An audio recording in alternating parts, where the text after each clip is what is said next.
evening, and warm greetings to wherever you are in the world. This is Amelia, aka Space.Puffin, back from hiatus and jumping straight back into Arc 3 of Heaven Official's Blessing, wherein last time we encountered the in-universe live-action AO3 performances. It's been a good time so far. But Chapter 41 ominously ends on HuaLian holding this cup in this drinking game thing in his hands, and oh boy. I am so anxious for whatever stories are still being told about him in the mortal realm. And he has just helped Xuan Yizhen, his fellow martial god, the martial god of the West, with his own little play predicament by throwing that chopstick very artfully straight into whatever was holding up that curtain. So I don't think that's gonna be an option this time. So I'm counting on a timely intervention, somehow. Maybe from Fengxin and maybe even from Huachang. See, if he just pulls up and makes a little bit of chaos sort of thing, like it leaves a very chaotic message or whatever, that's gotta be enough to distract from whatever this is gonna be. Not to mention the lanterns I am anticipating. But before we get to that, we have a lot of stuff to talk about, including character introductions, character reintroductions, and a gigantic mood shift now that we have recontextualized the present. And like, don't get me wrong here, there is a lot of intentional humor in Arc 3 so far, but I just want to point out how after the shit show that was Arc 2, a lot of the things we have been encountering and are currently encountering suddenly feel less urgent. Like how HuaLian just, calms down and just handles Qi wrong. Like in that moment, I honestly feel the same. I'm like, yeah, this is honestly not an issue. We can easily bind him up and shut him up. But I think the moment where it really hit me was the reintroduction of Pei Ming, General Ming Guang, who, has been this kind of ominous sort of presence in the later half of Arc 1. Like, you're just expecting him to get up to some shit, and now that he is indeed getting up to shit, he just feels like less of a threat because of everything that was Arc 2. Like, this whole thing feels just kind of petty compared to the fall of an entire nation and the desolation of HuaLian as the character. Because, he shows up to steal Banyu away, and fortunately Pei Shu is there to try and steal her away first. Which, as a side note, makes his supposed affections for Banyu a lot clearer in the text, because it's only really been explored in the Donghua, but now I realize that the rest of the books might have informed those decisions that the animators and scriptwriters made for Season 1. Heck, Pei Ming even remarks on it when he finally gets a hold of the jar and realizes that Pei Shu is just not easily going to be convinced, and he's all like, well, now I've got to see this girl, who it must be so amazing. And then gets a close encounter with an even more amazing girl and gets splashed with pickle juice for his troubles. But my point was that even then, after he kind of gets a hold of Banyu's pickle jar, HuaLian's biggest concern is that, if she's not entirely healed yet, then that's kind of bad if he breaks the jar. And again, after all of that doesn't feel that urgent, to be honest. But as a trade-off, we get to learn a lot more about Pei Ming, such as his backstory with Rainmaster Huang, the very same that we met in Arc 2. Well, encountered, sort of, kind of. They are still a very mysterious character, but this connection and the fact that Banyu is now with the Rainmaster makes them very relevant to what I assume is going to be the plot of Arc 3. More on that in a little bit, but first of all, we need to make some space on this board. And originally, I usually use this part of the board for a lot of my theorizing, but actually, because most of the casts that are relevant right now are on this side of the board, I was thinking we'll do something different. So for Arc 3, we will be working on this side of the board by making a little more space.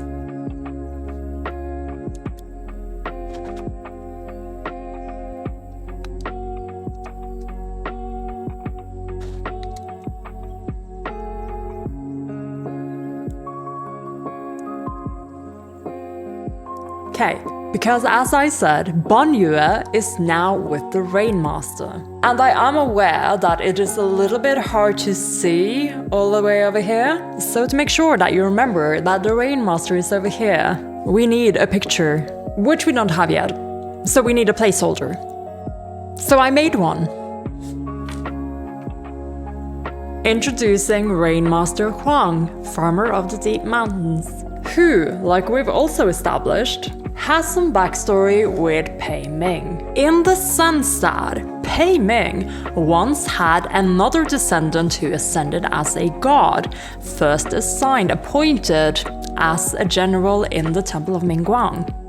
This descendant caused trouble around other people's realms, places, and once made the mistake of fucking around and finding out in the old kingdom of Yushe,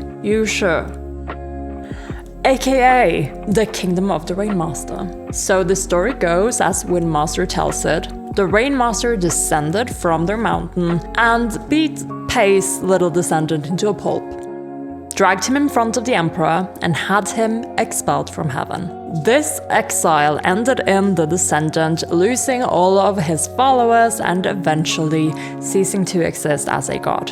A story very similar to that of Pei Shuo at the moment. And so it makes sense that Pei Ming does not want this to happen all over again. While more humorously stated in the text, it is lonely at the top. And one thing we do know about Pei Ming is that he is an old god, possibly around the age of HuaLian. Maybe a bit younger, maybe a bit older. It's a bit hard to tell with the context clues at the moment. But as we establish in Arc 1, he is currently the second most popular god after John Woo. In other words, the second strongest martial god. And if anything, his sort of desperation here is not just to save face. It seems like he really cares for his descendants, in this case, Pei Shuo, getting to keep his position.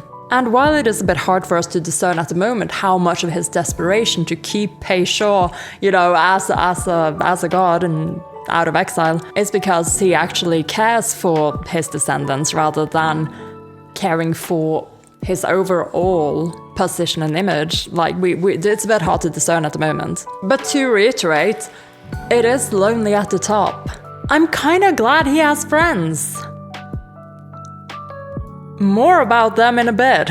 Because after all this, Pei Shuo is off again. And because of his sort of kind of heroic act of coming to Banjue's rescue and going against his general, Windmaster is pretty proud of him and promises to speak for him if the opportunity arises. I think we will be hearing from Pei Shuo, and he might turn out to be a pretty essential ally in the future. But for now, he might take a bit of a sabbatical, he might show up again in the near future. We don't know that yet, we'll just have to wait and see. Long Ying is in the custody of Rainmaster, and he was seen by the Emperor John Woo. I don't know what that means yet. I don't know what the Emperor might have discerned, considering how my theory about Long Ying is that he's heavily connected to Bai Wuxiang. I don't know what this means for the plot yet. So I'm just gonna gloss over that at the moment and just say that yes, I noticed it. And HuaLian needs to go see Long Ying, but doesn't want to invite Windmaster into Puchi Shrine at the moment because it's getting kind of cramped.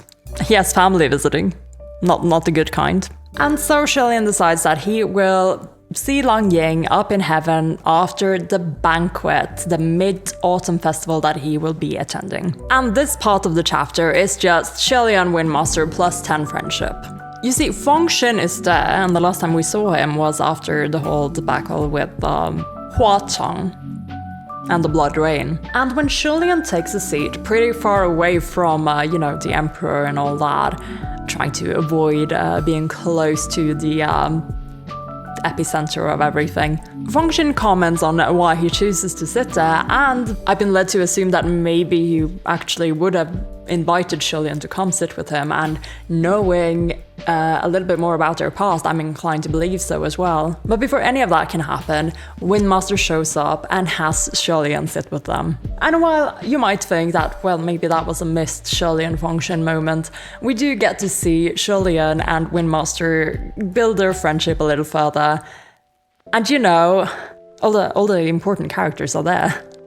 Feng Shen is somewhere else in the hall, and Mu Qing has been mentioned to be sitting on the opposite side of the hall from Feng Shen. Well, this table, Windmaster's table, is the table. Like, at this point, this might even be the Arc 3 character table. Mingyi is there.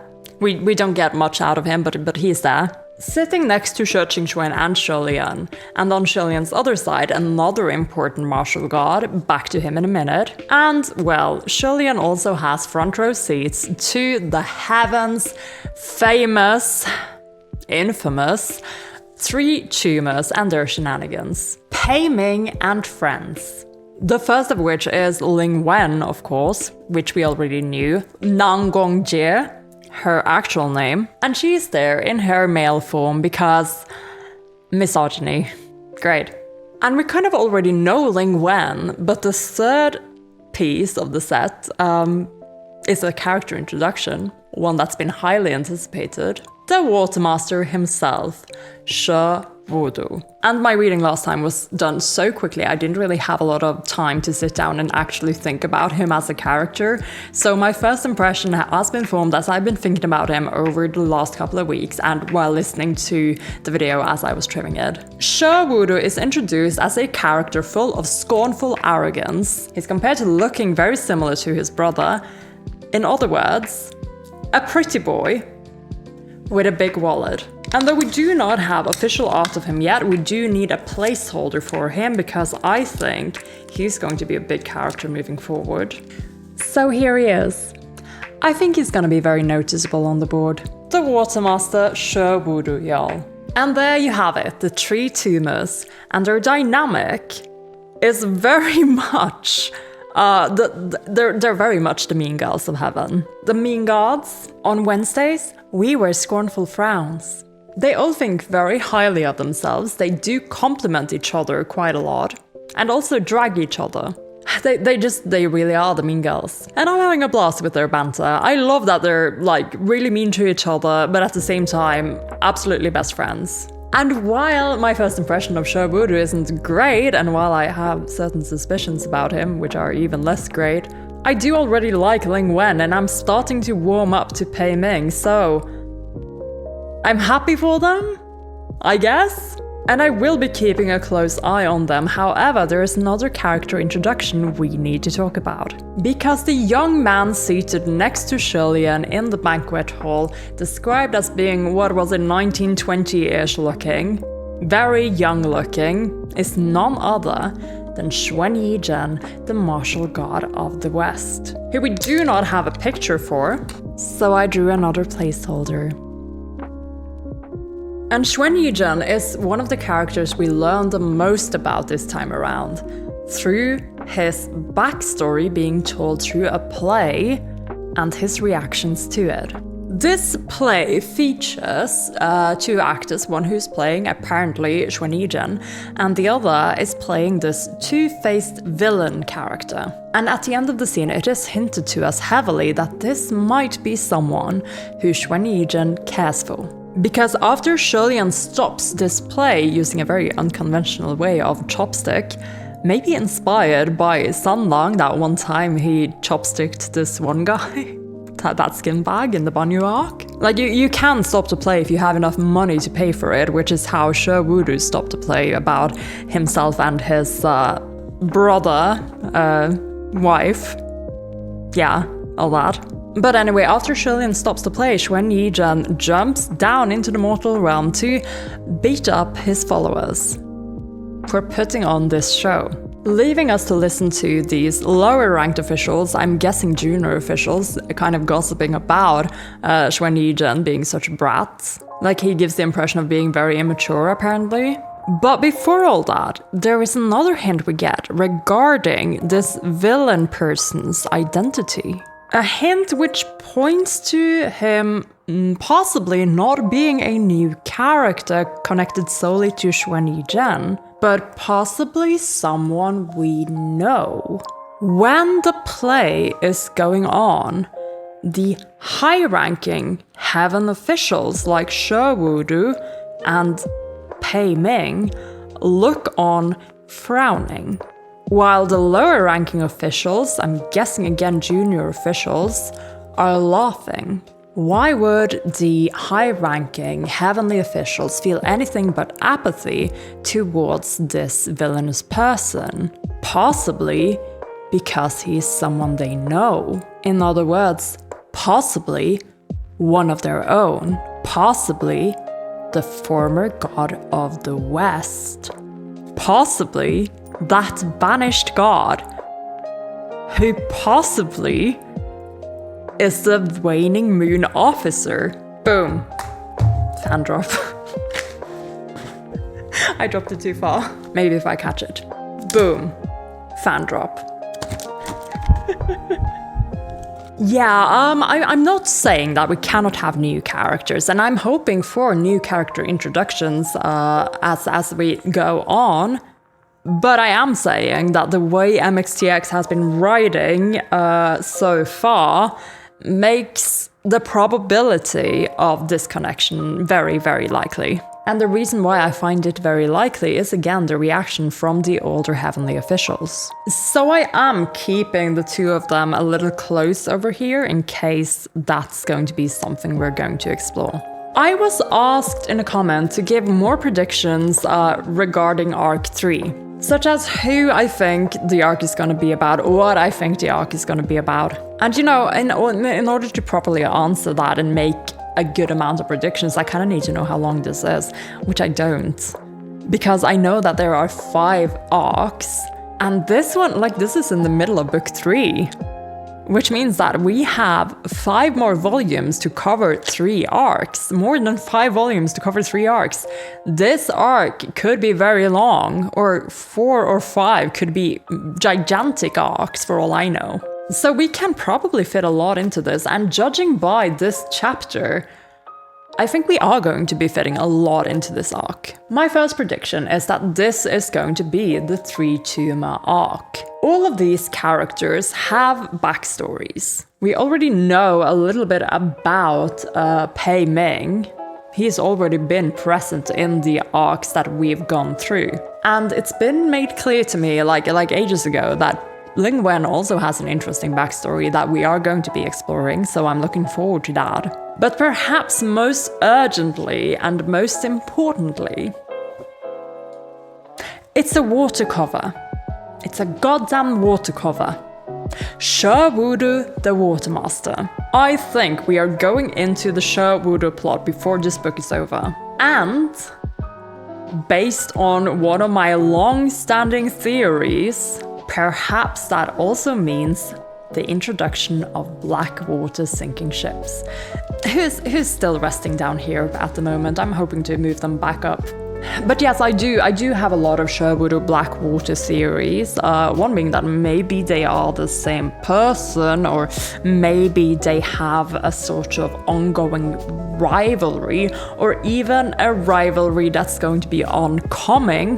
Because, you know, Water God, Water Ghost, I am still expecting to see a sort of water mega fight between the two. Whether this be through controlling resources or something more sinister, like actually like big waves and destroying settlements and such, tsunamis. Like, I will take whatever. And I think we are going to get involved with this, because if She Wudu gets involved in some tremendous calamity level shit, Shi Qingxuan is going to be involved because he is his brother and he cares for him very much, which means that Shi Qingxuan might somehow get HuaLian involved because, you know, HuaLian happens to know a little bit about calamities, I suppose. And that's how Huachang is gonna get roped into all of this. And there you have it. And you know, Ling Wen and Pei Ming will also somehow be involved because it is the Tree Tumor arc or whatever. And I think that whatever is gonna happen around Shi Wudu, water cover, is going to springboard us into the other storylines. So that is my big theory about what Arc 3 is going to be about. I wonder if we won't also have an arc that actually explores Xuan Yizhen and his relation to the Waning Moon officer, who is possibly the old god of the West. Because that's going to be answering some questions for us, and we will be involved because it is the Waning Moon officer who works for Huachang, and you know, we have a whole thing going on here. Some other predictions I have based on chapter 41 alone is that Qirong is going to figure out the truth behind Huachang's ashes. And I think that's going to be a very annoying thing at some point in the future. Long Yang has been mentioned in the context of having seen John Woo or John Woo having seen him. And I'm expecting that towards the end of this arc, as we go into the shift into Arc 4, which is going to be another flashback, there is going to be more Bai Wuxian clues. There are a few other things that are still up on this board that we still kind of haven't explored that I'm hoping is gonna pop up again, such as the child spirit from the forest that's still, you know, nowhere after the first part of Arc 1. And also the puppet master who made HuaLian go to Banyue. But perhaps most importantly, the HuaLian plot.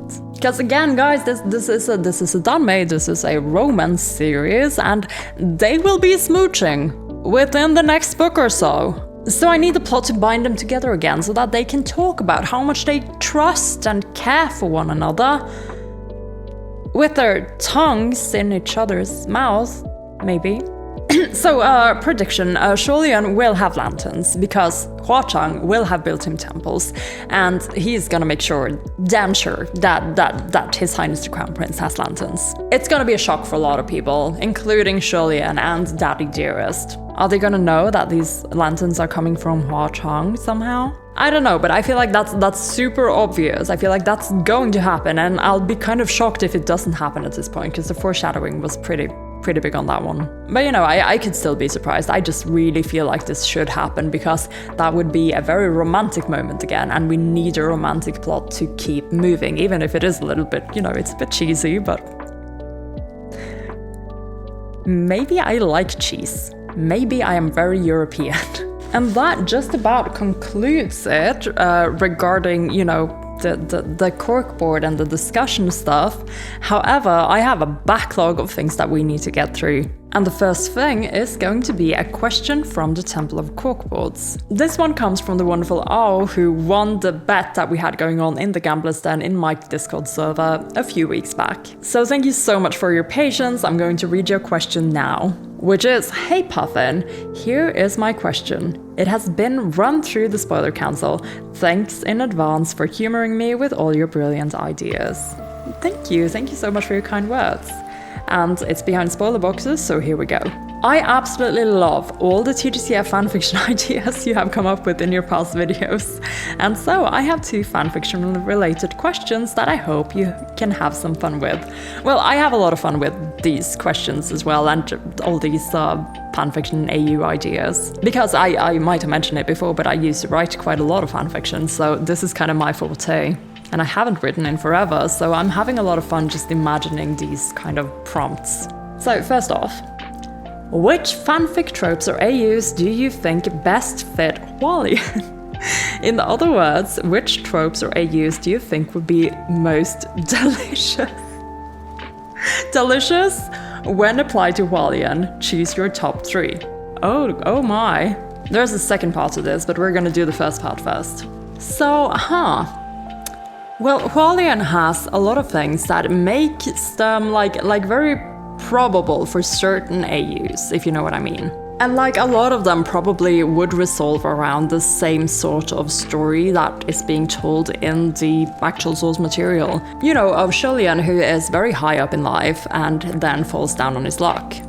and who is then later on, through his meeting with Sanlang, with Hua-chang, reinvigorated, gets another taste of life through a different kind of lens. Of course, you don't always have to rehash this sort of storyline, but what kind of AUs would be fun with HuaLian? All of them, honestly, all of them. And this is actually pretty hard for me as well, because some of my favorite AUs usually are fantasy and royalty AUs, and this is already a royal fantasy AU.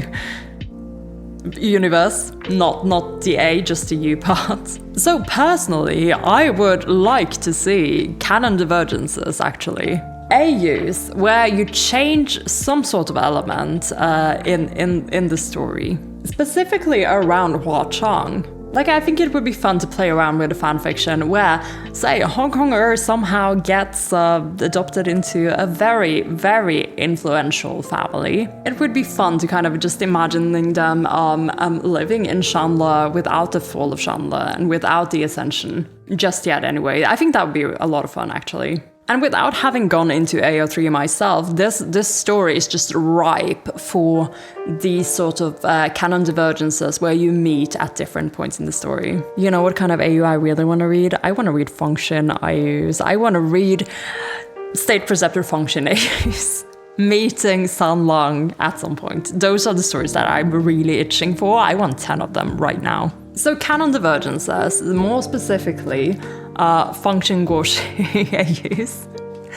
Yeah, that's the top of my list. For modern AUs, I am very, very partial to actor AUs. I would love to read a bunch of them as well. It would be fun if these characters were, you know, they are the actors who are playing in the series that is TGCF. And then the fanfiction is, you know, about the actors who, you know, falling in love on set or whatever. So function gauche AUs, actor AUs. Oh, you know what? Role swap AUs would be a lot of fun as well.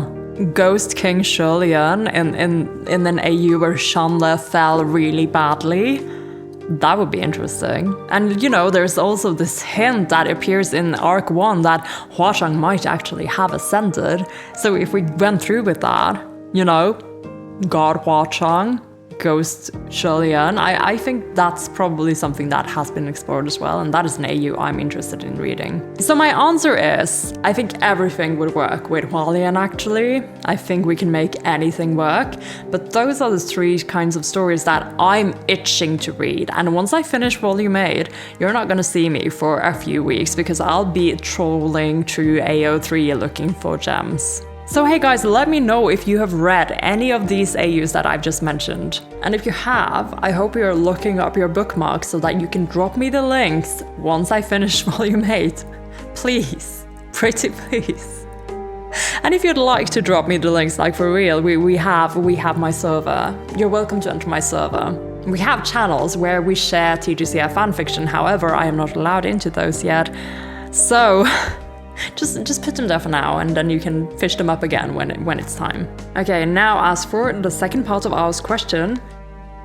Same question as above, but this time for Fengqing or another pairing of your choice. Well, Fengqing is the one pairing that keeps getting mentioned in the server. I think that this is one of the bigger ships. I know Beef Leaf is also a thing. I think it's a really funny name, which is the ship name for Earthmaster and Windmaster. So some fun, let me do one for each of them. I think that for Fengqing and Muqing, it would be really, really fun to see them in a modern AU, in some sort of work setting. I would love to see them as rivals slash frenemies in like an office setting, or even as police officers, investigators. I think that would be such a fun AU. I think I mentioned this before actually for the two of them, but yeah, that's something I would want to read with them, I think. Or maybe a sports AU. A sports AU would be so much fun with them. And in that sense, you could definitely include Sanlang and HuaLian as well. As for Earthmaster and Windmaster, well, I don't actually know Mingyi that well yet. He's just like this mysterious introvert to Shi Qingxuan's extroverted self. So I think maybe they'd be fun for like a university AU, like a meet cute at a college sort of thing, and Sheng Xuan sort of dragging Mingyi a little bit out of his shell and them finding something in common that makes them click. Well, nobody else really understands it. So for them, definitely a sort of college university AU. And that's it for the questions from the Temple of Corkboards this time around. And if you would like to ask me a question, you can do that by gambling in my Gamblers Den. But to place a bet in the Gamblers Den, you need to be a follower of the Temple of Corkboards. In other words, you need to be one of my supporters on Coffee. Don't worry, the server has a lot of really cool places to hang out even if you're not a devotee. Such as the book club, where you can come and discuss stuff with me immediately after I read the chapters. I will post in the server that I've read these chapters and you can come talk to me already. And there is also a spoiler book club, which I do not venture into, where you can talk about my reading experience and TGCF, the book series in general, with other readers who are anticipating the continuing journey into TGCF, the Puffin journey. So again, being a devotee is not required at all, but if you do support me on Coffee, I will put your name up on my coffee board. This one right here. And it's been a while actually since I was able to update this, so I have so many updates to make actually. Like, have a look at this now and have a look at it at the end of these mentions. I have so many notes to put up, I have so many pins to put up. It's gonna take me a little while, but hang in there. It's gonna go very quickly for you guys. And again, I just want to say thank you to everyone who have been supporting me through the month of November. Despite me not being able to give you the shout outs, I've been reading your messages, I've been looking at just this board and just... I am so overwhelmed and so grateful once again for all your support. Some of you even sent me birthday gifts on there, and I appreciate that so much. So huge shout out to the temple devotees of the Temple of Corkboards. And here are the board updates. Let's start off with some new names that are going up on the board from the month of November. Thank you, Anna, and welcome to the Temple of Corkboards. And another thank you to Mince, aka Whimsical Dandelion. Thank you so much for joining the Temple of Corkboards. And also welcome to Eclipse, who's also been hanging around this server for the longest time, so thank you so much for your donation, it means a lot to me. And thank you for spending all this time with us. And our last newcomer, who deserves a huge thank you, is the wonderful Wigra? Either way, thank you so much for your donations. They've been exceedingly generous, and so I will be awarding you with your very own Temple Guardian, this cute little doggo, and also a Wraith Butterfly. They're both going up by your name. Thank you again so much for the birthday gift and for the well wishes. I hope you're enjoying these videos and that you'll continue to enjoy them for a long time. And while those were the newcomers, it does not end there. I have so many retinees who have been so generous with me. So let's just get started with the hearts first and foremost. There are quite a few of them. The first one is a shout out for Muley. Thank you so much for coming back these couple of months. Your tag is overflowing with hearts. I might have to change them out for cherry blossoms at some point. Another pink heart pin for the wonderful Elida. Thank you again so much for returning to support me again. And this heart is for Dragon Love. Thank you again so much for your support. This red one goes out to Dean Catcher. Thank you very much. And this one here is for Maria. A pink one here for the wonderful Iwana, who's been supporting me for such a long time. And likewise, Mia Rose, who currently probably has the biggest heart collection on this board. When I need more heart pins, I know where to find them. So thank you guys so much. And for the people who've been even more generous with me, I'm handing out these cherry blossom pins. And the first one is for the lovely Maru. Thank you so much for returning and for being so generous with me, Maru. Another cherry blossom for the lovely Misfortunes, the wonderful D, my junior official, and my very good friends. And this cherry blossom is for another one of my junior officials. Thank you so much to Luanga for your generous birthday gift. I adore you. So it's going up here with your other pins. Thank you so much. for all the work you do and for your donation. And the last cherry blossom of today goes to the wonderful Misty, who's also been supporting me for so long. Thank you so much for coming back this month as well. Now I also have a few updates to the Temple Guardians, and the first person receiving a Temple Guardian for coming back to support me multiple times is the wonderful Bamboo. So this little orange kitty is going up by your name. This blue little kitty with the red stripes is going to Tiny Meeps, who's also been around for the longest time. Thank you so much for all your support. This white little kitty is for DK Williams. Thank you again for coming back to support me. This calico cat here is for the wonderful Kea. Thank you again so much. I might have said that wrong. Sorry, I still didn't learn it, even though you did tell me how to say it. I'll try better next time, I'm so sorry. But all my heartfelt gratitude to you as well. And the last Meow Meow Temple Guardian is for the wonderful Lynn, Leon, my wonderful junior official and emotional support. So putting this one up by your name, and already this board is just filling up, but there is more. In fact, I have some people who will be getting even bigger name tags and an even bigger Temple Guardian for all their attention and support. The first one being the wonderful Emma Slavine. Emma, thank you so much for your continuous support over all these months. I am upgrading your name tag and putting this bigger pin by it so that you can see it more easily whenever I show the board off. And we're just going to keep going. The next one is for the lovely Willow, who will also be receiving this bigger Temple Guardian. This one, a silly one who ran through my corkboard, so you can just see his butt with his heart-shaped little tail. And this loyal Temple Guardian here is for the wonderful Megan V, who came back to support me yet again. Thank you so much. And this wonderful little puppy butt is for Amelie I, who's come back to support me several times over the last couple of months. Thank you so much for all your support. I really appreciate it.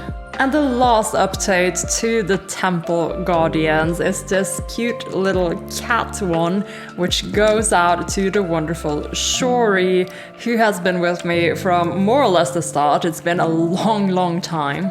And this last update to the Temple Guardians is this cute little white cat, which goes out for the wonderful Shori! Thank you so much for coming back to support me time and time again, Shori. I hope you like your new little Temple Guardian. And I have one last pin that I would like to hand out, and this one is another special one. I would like to give my most heartfelt thanks to Rennie. Rennie, you have been one of my most generous supporters, and I am so glad that you keep coming back to these videos and that you keep enjoying them, and I am just so grateful for your generosity. So for all my supporters who've been exceedingly generous, I made sure that they get the little white flower pin, right? The same one that Hua-Chang has over here. But to really show my gratitude and to show how much you stand out, I got this flower pin, which is a white flower, bigger one, more visible one, to add to your name tag, and this is the first one of these that I'm handing out. So thank you so much, Rennie. I hope that you really feel how special you make me feel. And so this is the current coffee board for the Temple of Corkboards, and oh my lord, it is overflowing.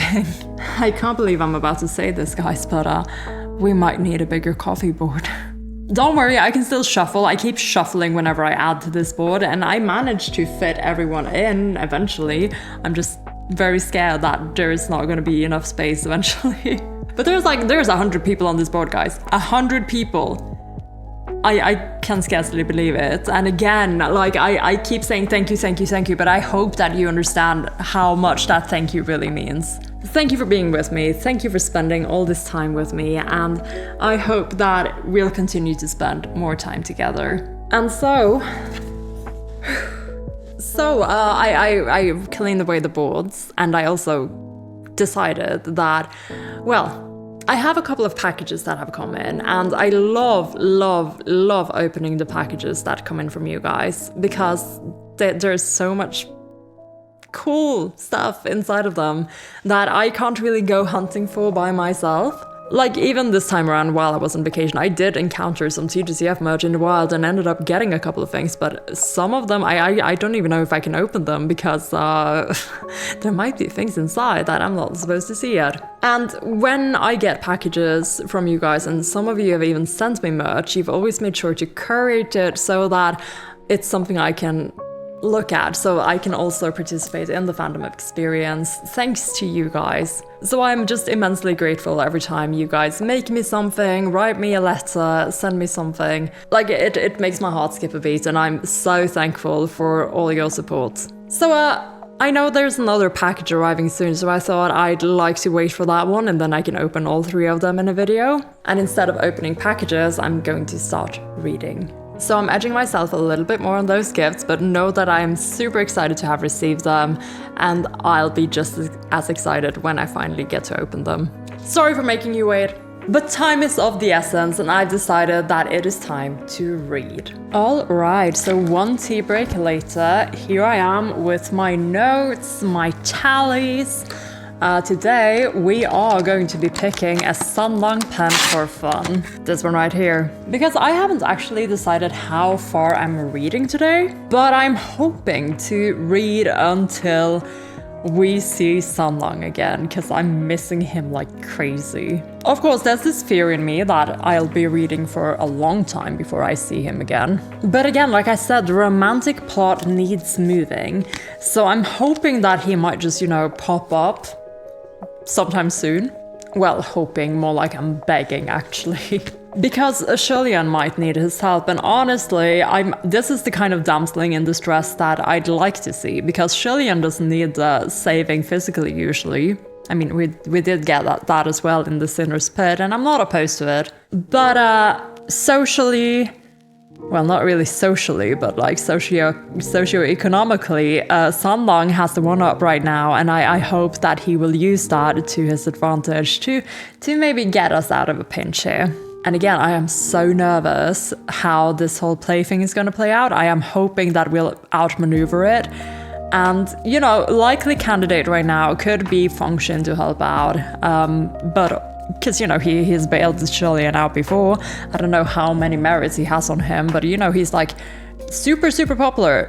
As far as we know, maybe even the 3rd most popular martial god at the moment. He inches out Mooching with 1,000 temples and is below Mingguang, but again, he's doing well for himself, so maybe. But, he's not the god of wealth, he's not Sure Voodoo, so who knows? But I know someone who is very wealthy, and that is Sunlong. Though his wealth is not in merit as far as I know. Again, we'll see, we'll just have to see. But I am super nervous about what is going to happen in the next couple of pages, and I'm looking forward to be relieved of this nervousness. So, without further ado, let's settle in and let's read Chapter 42.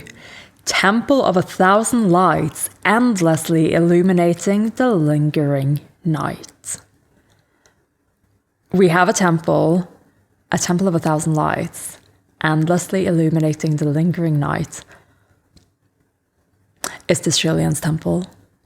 I mean, it could be any temple, but I want it so badly to be a temple for HuaLian. And it's gonna be 1,000 lanterns, oh my lord. Come on, it's gotta be.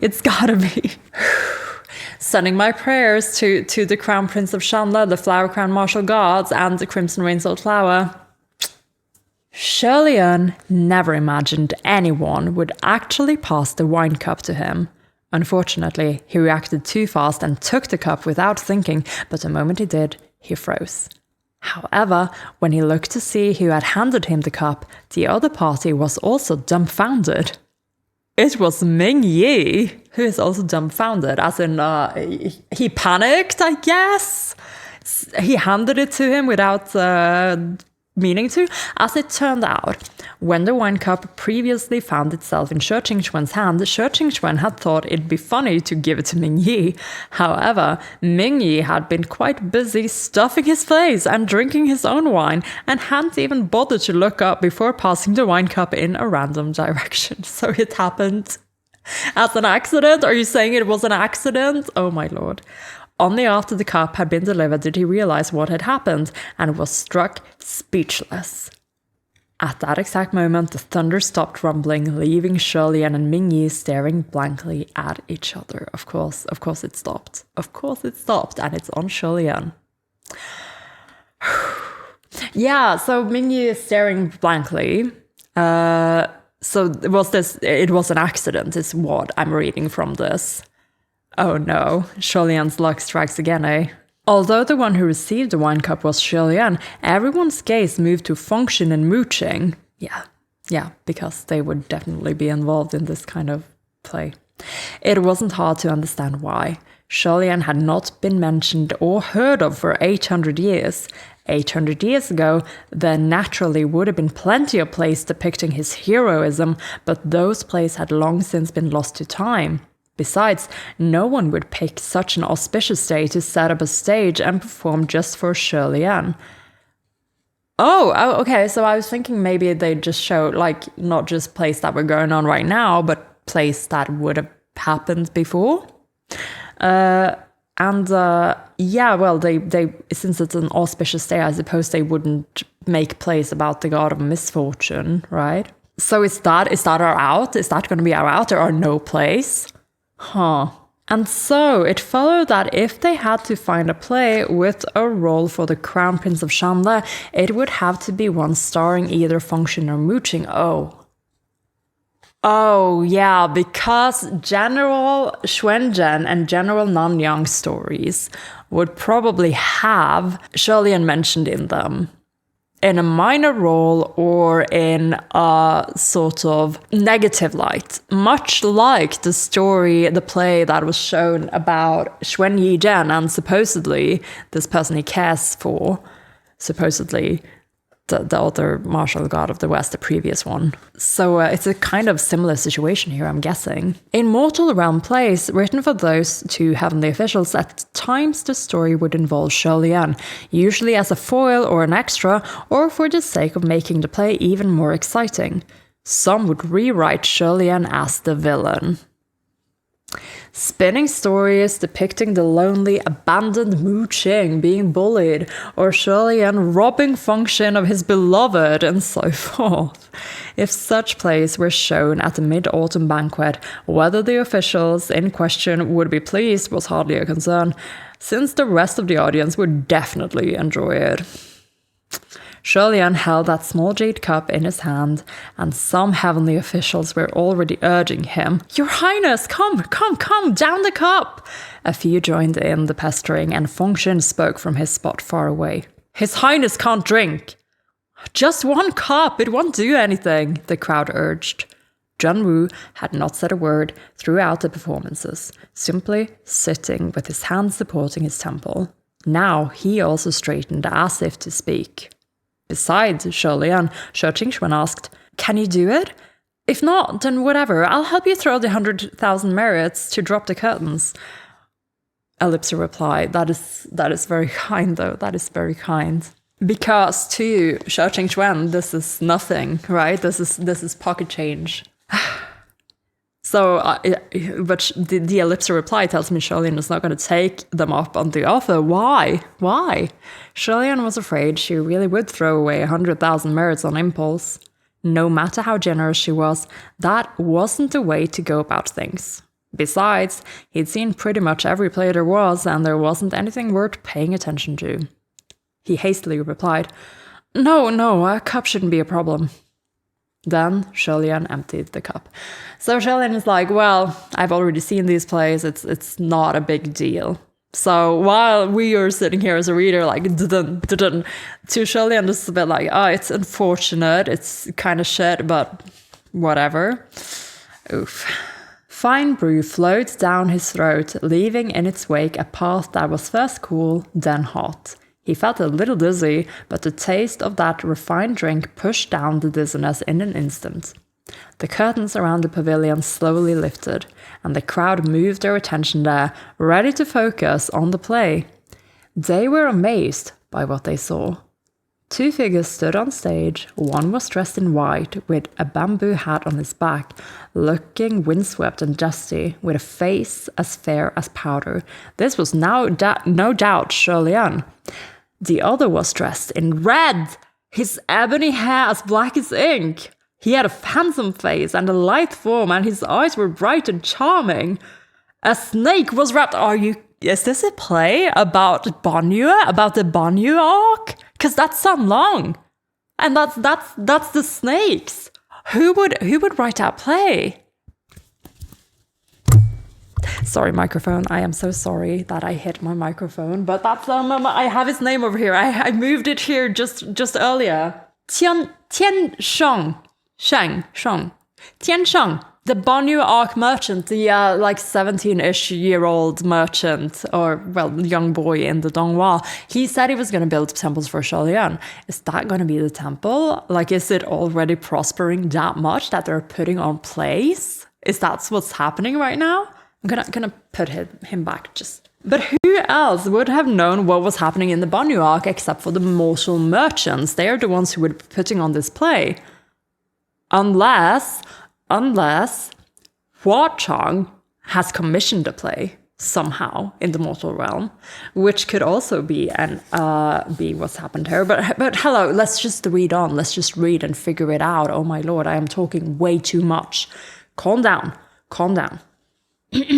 A snake was wrapped around his arm, which HuaLian stripped away. However, that red-robed man snatched the snake back in a flash before tossing it aside. He then clutched HuaLian's hand with no intent of letting go. This scene made HuaLian feel like he'd been violently stabbed by a knife to the heart. What is going on? The heavenly officials had been eager to watch a good show, and they were astonished. Of course, HuaLian himself was also flabbergasted. John Woo chuckled from his spot at the head of the banquet. What play is this? Seems it has never been performed before. Ling Wen immediately sent for someone to investigate, then gave his report. It appears this play is called Adventures in the Kingdom of Banyu. It's newly written, so it's indeed never been shown before. Tonight is its debut performance in the mortal realm. Shi Qingxuan turned to HuaLian. It was probably written by those merchants we met after they returned from the Kingdom of Banyu, which is what I said, so maybe that is it.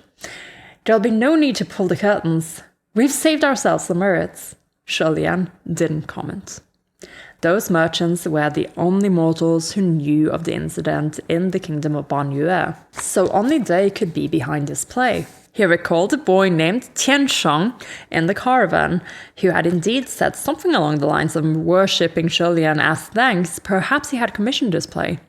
However, HuaLian hadn't told Tian Shang his name, and a young boy couldn't have arranged something like this, making the Hua Chang theory more likely, maybe?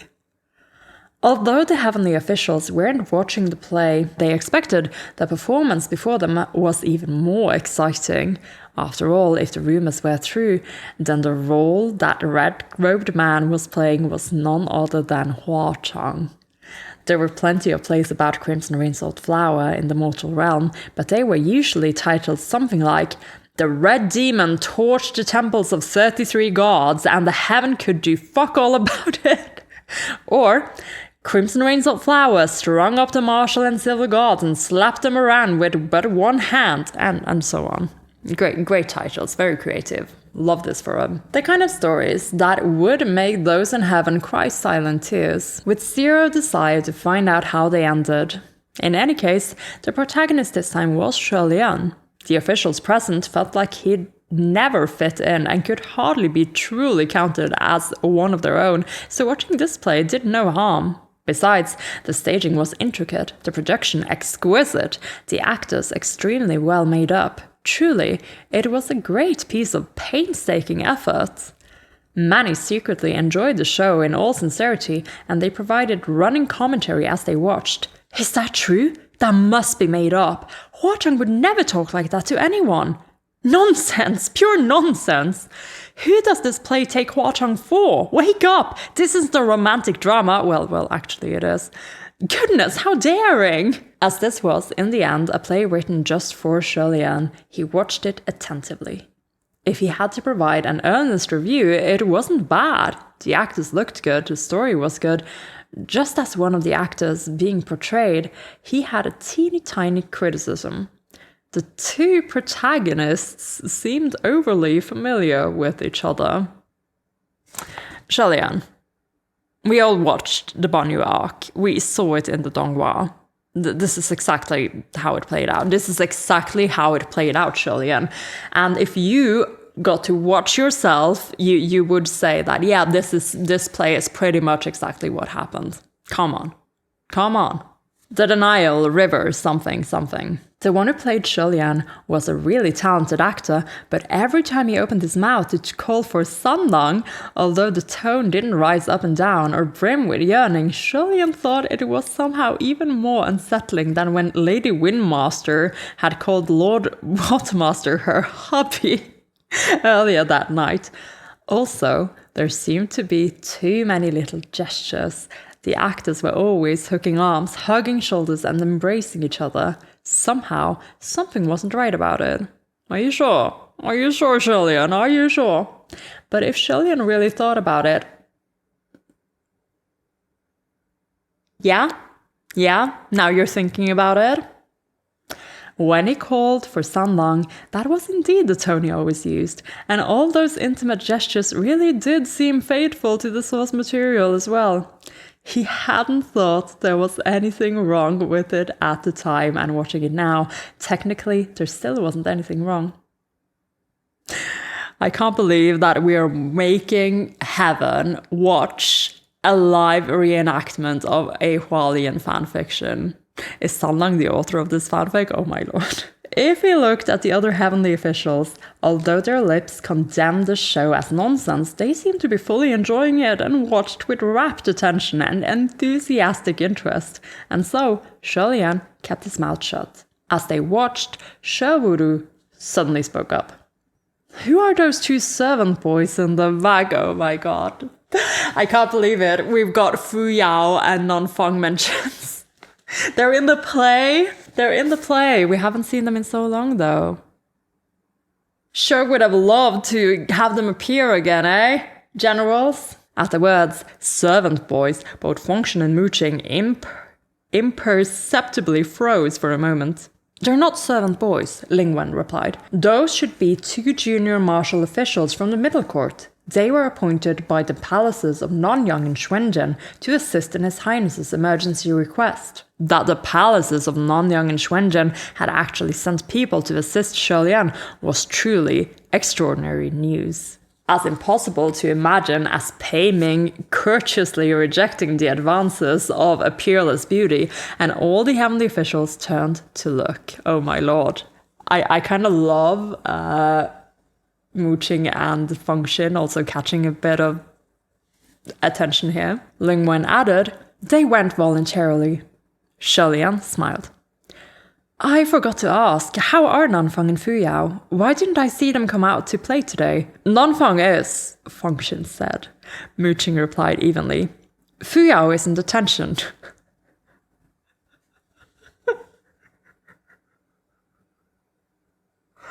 Function replied as well. Nanfang is also in detention. HuaLian made a neutral noise. Both of them are locked up? He commented. What a shame.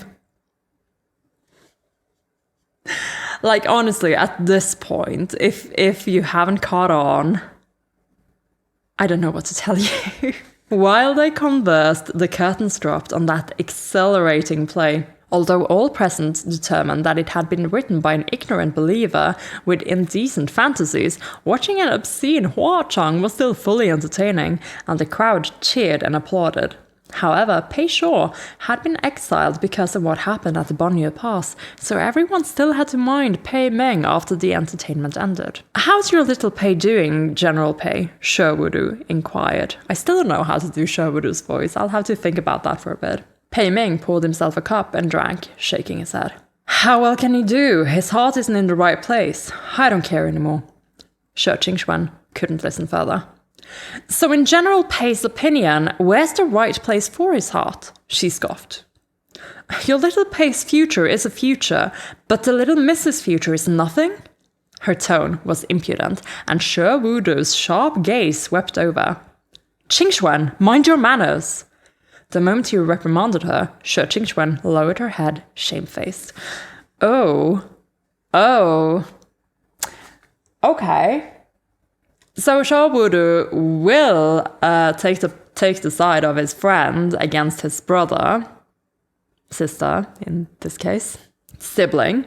And Shojingshwen's reaction here is very different from what I expected. Like, I expected them to pipe back up, even against her brother, because earlier they've been very like, I'm not afraid of him, but it seems like, this is not fear I'm talking about, but it seems like it really means a lot to them to not be reprimanded by their brother. Like, it seems like this is it's actually quite the opposite of what they said earlier. Let's read on. Paiming laughed at the sight of this. Watermaster Shong, your little brother is quite a force to be reckoned with. Only you can keep him in line. It isn't really anything to worry about if he messes with me, but if he messes with the wrong people, they won't let it go so easily for your sake. Showudu opened his fan and continued to lecture his younger sibling. Did you hear what General Pei said? And how many times do I have to tell you not to walk around in that form all the time? What a disgrace. I don't care what appearance you prefer. You must use your true form when you're out. Oh. Although Shi Qingquan loved her lady form passionately and wouldn't stand for such outrageous demands, she still didn't dare offend her brother. Shi Lian thought, the Windmaster says she's not afraid of her older brother, but that doesn't seem to be entirely true. Literally, the thought I just had. I don't know about fear, but maybe Shi Lian is more right than I am. Yet unexpectedly, Shi Wudu ended the lecture with, what if you encountered someone with wicked intent who's strong in spiritual power, like General Pei? Oh my god. Shi Wudu, I judged you too quickly. Lingwen laughed unkindly, and Pei Ming nearly spat out his wine again. Watermaster Shong, if you keep that up, we can't be pals anymore. After the feasting was over, amidst the clinking cups, it came time at last for the final act of the night, the Battle of the Lanterns. And here we go. Here we go. So the play turned out very differently from I imagined, but this I really think I'm on the money here. Come on. Every candle and lamp within the heavenly capital was extinguished, and all was dim except for the light of the moon. This is a beautiful scene already. I can just imagine what this would look like in a different media. I'd love to see this animated. The banquet was set up near a lake, so when the clouds and mist on the surface were waved away, the deep darkness of the mortal realm could be seen through the clear waters. The Battle of the Lanterns was the competition to see which heavenly official was offered the greatest number of blessing lanterns from their largest, most renowned temple. One blessing lantern of everlasting light was hard to buy even with 1,000 gold, and they could not easily be extinguished. The order of the Battle of Lanterns was called from lowest to highest, and when it was an official's turn, the lanterns offered by their worshippers floated past the heavenly banquet to brighten the long dark night in an incomparably enchanting display. The Palace of Divine Might had 961 lanterns this year, a count close to 1,000 and a number that had never before been reached in heavenly history. Except we already know, Temple of 1,000 Lights, oh my lord. Oh my lord. We're hitting 1,000 and it's not gonna be you, John Woo, it's not gonna be you! The heavenly officials felt that next year the count would surely break 1,000, but that wasn't the point. If first place was always first place, then first place lost meaning. So the Palace of Divine Might was automatically discounted from the running when it came to the battle. Except this year, it doesn't matter. It's not gonna matter. Come on, the foreshadowing is so heavy, guys. It's gotta be it. It's gotta be it, come on. The moment the Battle of the Lanterns began, the first one up was Rainmaster. And the lantern tally was both funny and embarrassing. When Shi Lian saw that one little errant blessing lantern floating leisurely to the sky and heard, "The Palace of the Rainmaster, one lantern," he almost suspected he had become drunk and hadn't yet sobered up. There was no way it could only be one lantern. Well, maybe that makes complete sense, though, because Rainmaster seems to be a very humble sort of person, and their worshippers would very likely be farmers like themselves, right? And farmers would not be able to buy a lantern like this, no matter, like maybe if they pulled money together, and that's that one lantern. It's gotta be that. That's that one lantern. To make sure he wasn't impaired, he asked Qingshuan, "Is that correct?" "It is," Qingshuan replied. "It really is just that one. And that one was lit by the bull from the Rainmaster's own house for the sake of showing face at the feast." "Oh, really?" Okay, I thought maybe it would have been the farmers pulling this together, but okay. So the bull, they're... I don't know, like I thought maybe junior official, maybe a servant in some kind of way, I'm not sure. But the bull, okay. Self-offering, what an endearing sentiment. HuaLian pondered for a moment. The Rainmaster controlled rain and was thus the god of agriculture. He guessed aloud. Is it because the worshippers of the Rainmaster are mostly farmers? I just said. The reasoning is reasoning. So they don't have the funds for offerings? Your Highness, do you have some kind of misunderstanding about farmers? Qingshuan asked. A lot of farmers are wealthy, okay? It's only because the Lord Rainmaster has always told them it's better to work the fields than to use money for offerings. Okay, I feel so chastised. Are you for real? Qingshuan just showed me up, oh my lord. So those followers always offer fresh fruits and vegetables instead. That makes sense though. It makes sense that Rainmaster wouldn't want them to use their hard-earned wealth for something like this. They'd be better used for wages, for producing more farmland, producing more fresh fruit and vegetables, you know? HuaLian was extremely envious when he heard this. What a marvelous thing, he thought. Yeah, because they listen. They listen. Oh, that hits me harder than I thought it would. Oh my gosh, the fact that they listen to Rainmaster and do the things that the Rainmaster asks. Goodness. Qingshuan continued. And then later, the Lord Rainmaster also said not to waste anything. So usually, after a couple of days, the worshippers take home the offerings to eat themselves. I'll lips a reply from HuaLian again. Oh my god. Clever. I like it. I like Rainmaster. Letting fruit and vegetable rot in this economy? They said, nah, you better get your vitamins. At the beginning of the battle, the numbers were scattered and sparse, and the lives belonging to the lower-ranked officials went from few to a few dozen. It attracted very little interest from the crowd, but as the battle continued, the brighter the rising lanterns shined and the more attention everyone paid. So lower-ranked officials, it seems that maybe the ones talking shit earlier weren't junior officials, they were just the lower-ranked officials. But I think my theory still stands, because the Martial God of the West, the previous Martial God of the West, would have been a very high-ranking god, right? Having been the Martial God of the West, you know? So I'm thinking it still makes sense. It still makes sense that the high-ranking gods, such as Pei Ming and Shoubudu, would feel this way. I think my point still stands. But as the battle continued, the brighter the rising lanterns shined and the more attention everyone paid. If not for the dedicated heavenly official who tallied and announced the numbers, it would be impossible to count the densely packed lanterns floating up. HuaLian didn't at all understand what was going on, so he didn't comment on anything, instead listening to everyone else's analysis of how the competition was going, while admiring the beautiful scene of lanterns illuminating the long black night. Although personally, he didn't think there was really anything to analyze. After about 2 instants' time, they'd finally come to the grand finale. The fight for top 10 in the Battle of the Lanterns at the Mid-Autumn Festival had begun. Okay, top 10, guys. So, I think HuaLian is going to take first place. I think he's going to be there on the list. HuaLian is going to be there. Zhenru is going to be there. Mingguang, Pei Ming is going to be there. Nanyang and Xuanzhen, that's 5. Who else is going to be here? Windmaster for sure. Mingyi is a bit hard to say because he's very mysterious. I don't know if he has a lot of followers, but Windmaster Shoubudu, 2. Lingwen maybe Lingwen. Lang Chencho, I'm going to put Lang Chencho there.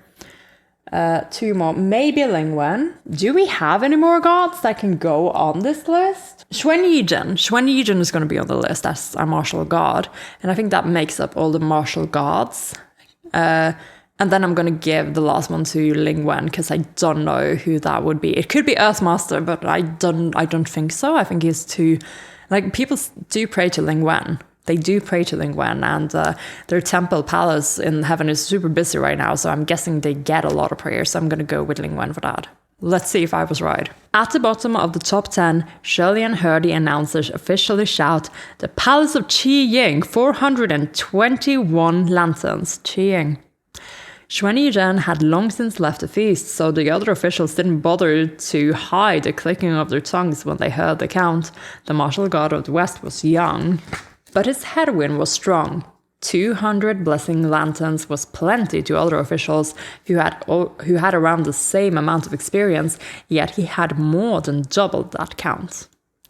Even Long Chen Cho, who had ascended earlier, didn't have as many lanterns. Oh no, really? So Long Chen Cho was not on this list. He was out of the top 10. So who are the other ones going to be? So Xuan Yizhen was indeed impressive. However, HuaLian felt that the young man wasn't really that well received in the heavens. I agree. Other than himself and Shi Qingxuan, practically no one else was sincerely awed by the number. Oh my god.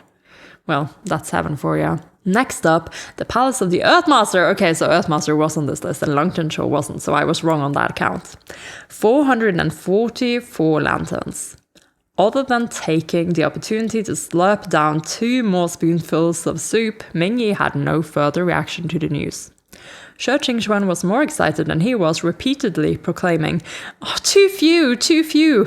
Because no one else was close with the Lord Earthmaster, they only clapped politely in congratulations. Soon after, it was Shi Qingxuan herself, the Palace of the Windmaster, 523 lanterns. A person's popularity is something plainly evident.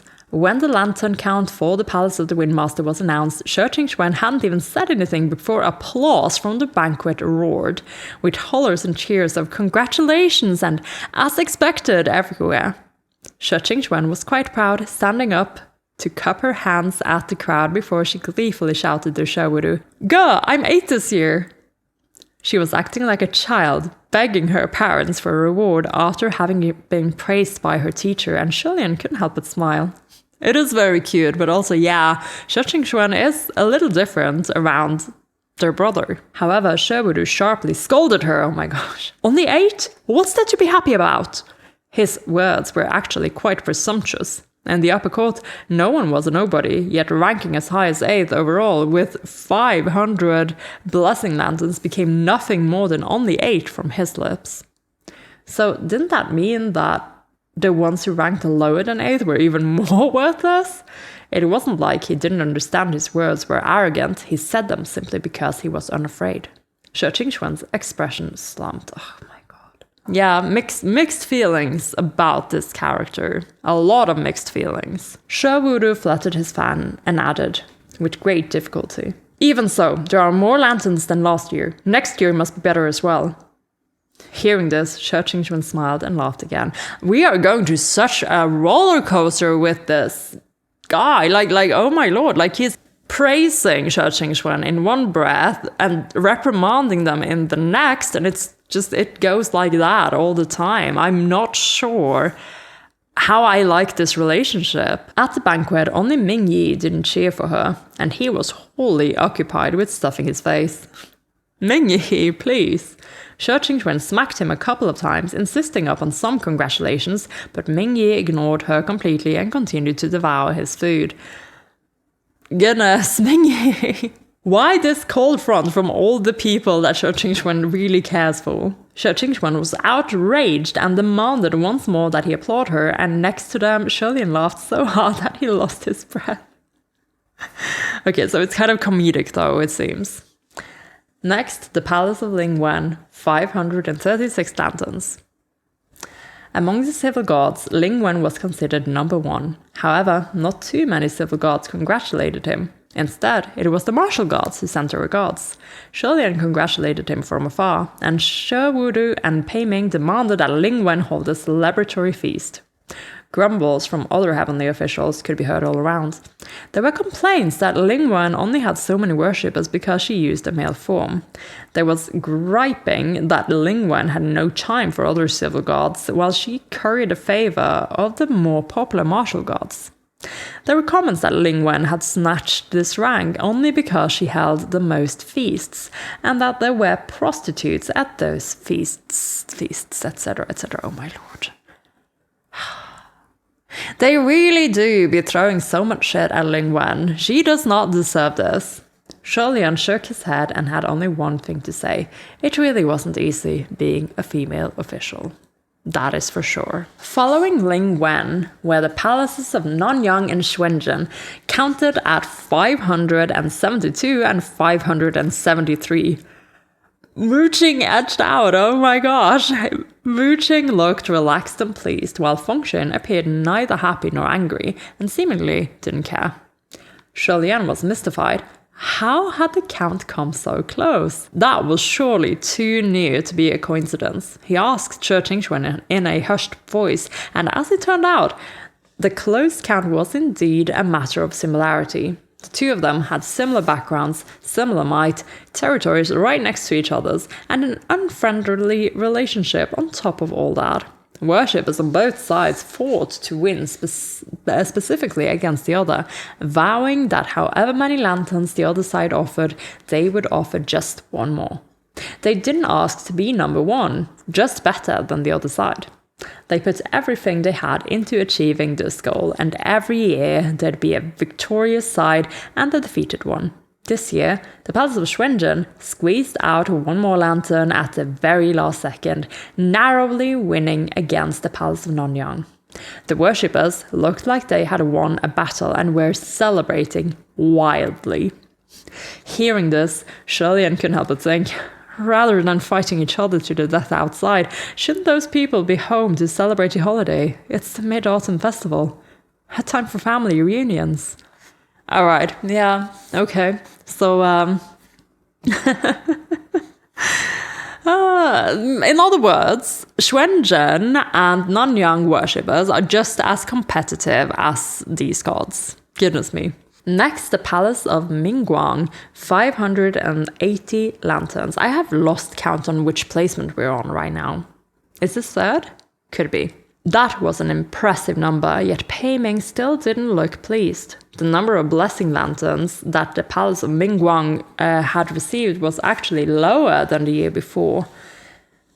Yeah, and we've been talking about this, haven't we? It was a shock for something to have happened to Deputy General Pei Shaw, and they had lost almost 100 lanterns for it. If it weren't for Pei Ming's strong base, he might have lost even more. Neither Shou Wudu nor Lingwen congratulated him, only patted his shoulders. Up until this point, HuaLian noticed that the blessing lanterns tallies were all very close together, only separated by 10s and 20s, with no single heavenly official really standing out. This meant that, in truth, everyone was pretty much the same, and no one was really winning. He was just thinking this when the announcer shouted once more. The Palace of the Watermaster, 718 lanterns. The banquet was in an uproar, awash with the sound of amazement. Oh my lord, so Watermaster edged out General Pei, which is very impressive. And this reaction means maybe Watermaster's temples have grown a lot over the last few years. And immediately I'm already like in my head like, oh my gosh, what kind of nefarious plot is beneath all of this? How has all this happened? Oh my lord. Once the heavenly officials came to their senses, they fought each other to send forth their congratulations. Shou Wudu only sat there and didn't rise to receive the accolades. He didn't look particularly haughty and seemed to consider this all perfectly natural. He was probably only the second heavenly official in centuries to even come close to the Palace of Divine Might's count. The first time HuaLian had ascended had been too long ago, and blessing lanterns back then had been even harder to come by, so it couldn't compare. However, as the saying went, men die for wealth, birds die for food. Humanity's passionate love for money would never lessen, and this performance was as expected for the god of wealth. Xue Qingxuan was more excited than if she herself had received 700 lanterns, and she applauded with force, shouting to HuaLian, "That's my brother! That's my brother!" HuaLian laughed. "I know, that's your brother." At the banquet, it was only Ming Yi, all by his lonesome, who was still working hard at eating. I am starting to get the beef part of the beef leaf name. He's literally just eating. That's all he's doing. This whole darn feast, he's just eating. Honestly, HuaLian thought that out of everyone present, only he treated the feast seriously for what it was. It seemed he had attended specifically for the food, as though he'd been starved while playing the part of a spy in Ghost City, and was working tonight to refill his stomach to the brim. When HuaLian thought back to the street food sold at the Ghost City stalls, I was just thinking that actually, he understood wholeheartedly. He couldn't help but wonder, did Huachang ever stroll through the Ghost City streets every now and then? And now you're thinking about Huachang? I don't know what to tell you, HuaLian. I don't know what to tell you. The night's most thrilling mystery had now been solved. Tonight, each heavenly official had socialized and watched plays to their heart's content, and they rose to their feet satisfied and ready to take their leave. Wait! Shoburu snapped his fan shut, a sudden crease forming between his brows. If anyone else were to say wait, it probably wouldn't have been as effective. However, Shoburu was known as the water tyrant for a reason. As if he had been born to give commands, the moment he opened his mouth, others unconsciously obeyed. Everyone sat back down in their seats, confused. The top 10 are out. Does the Lord Watermaster have anything else to add? Is he going to give out merits too? HuaLian wondered. The top 10 are out? Shoburu dryly asked as he flitted his fan.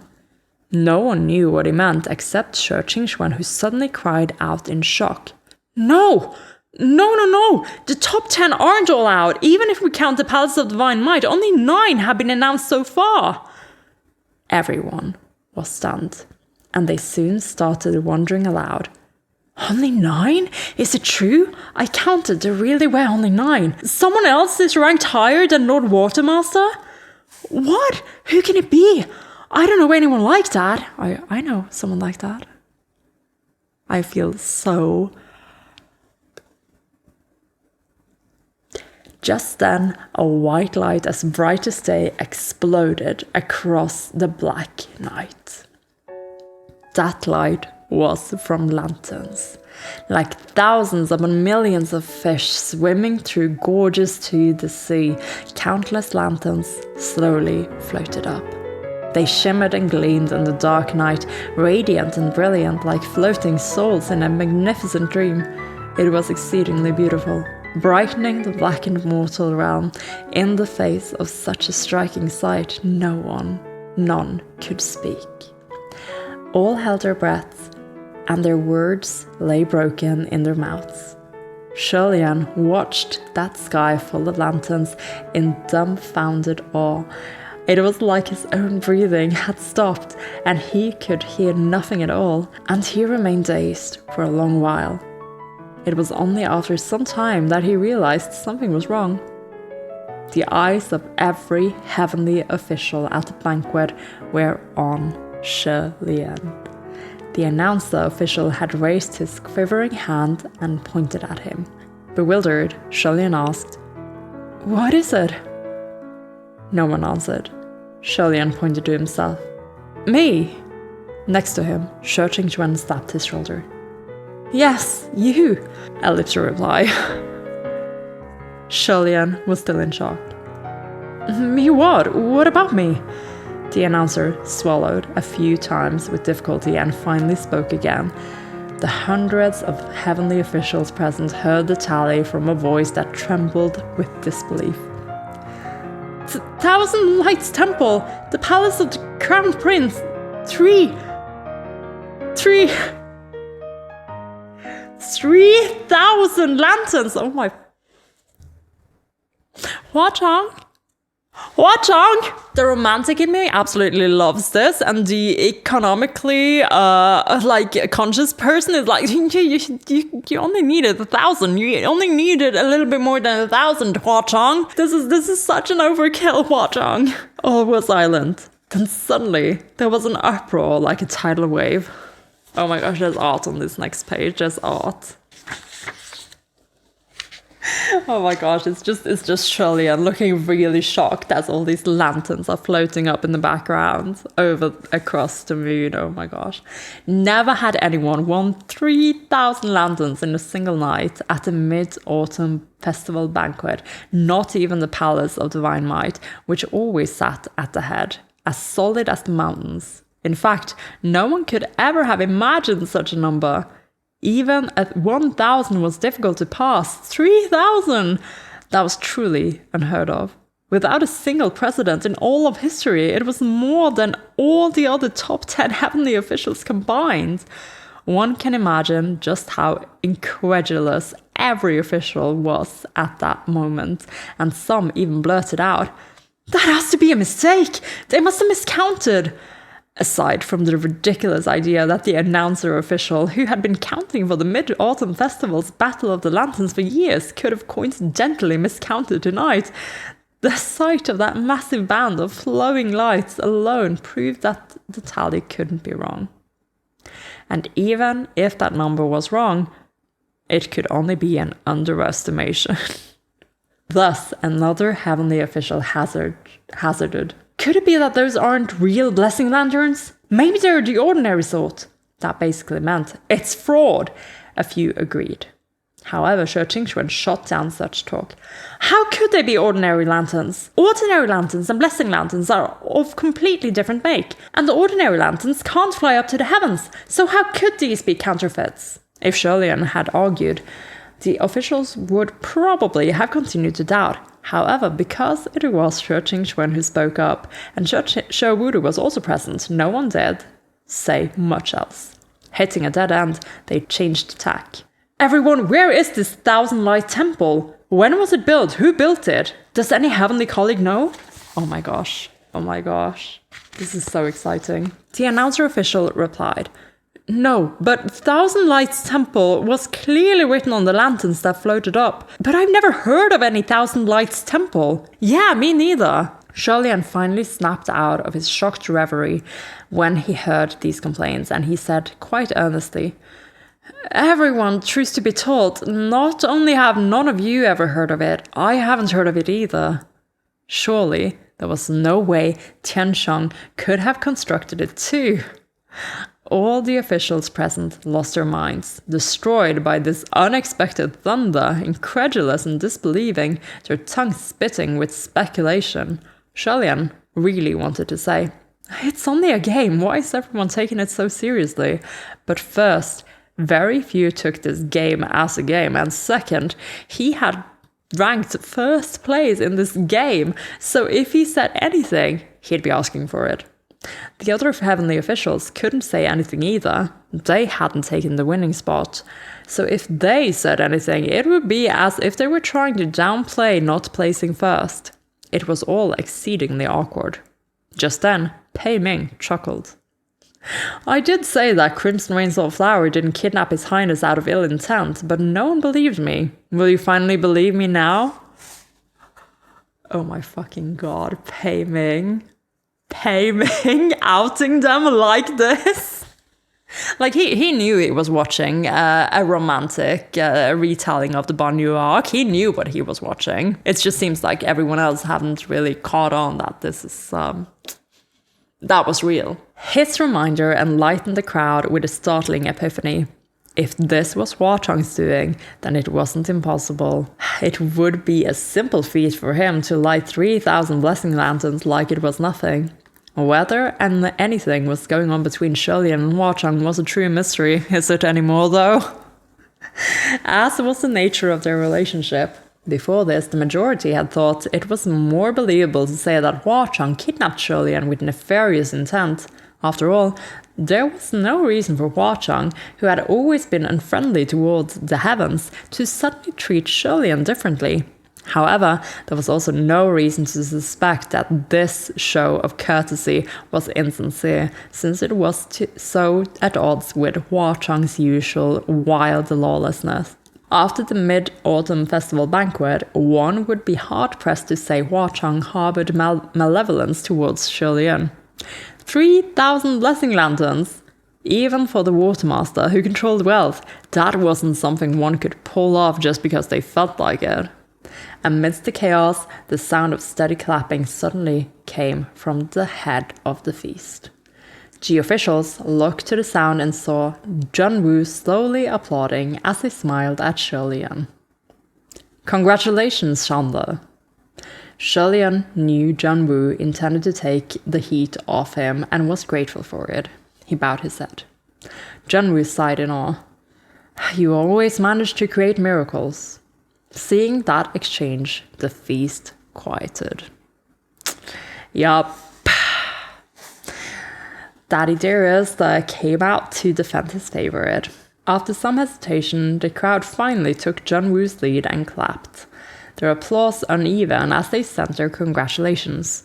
No matter how shocked they were, by that point, the heavenly officials had to admit that this highness, the crown prince, always produced rare phenomena. It was such back then, and it was most certainly the case now.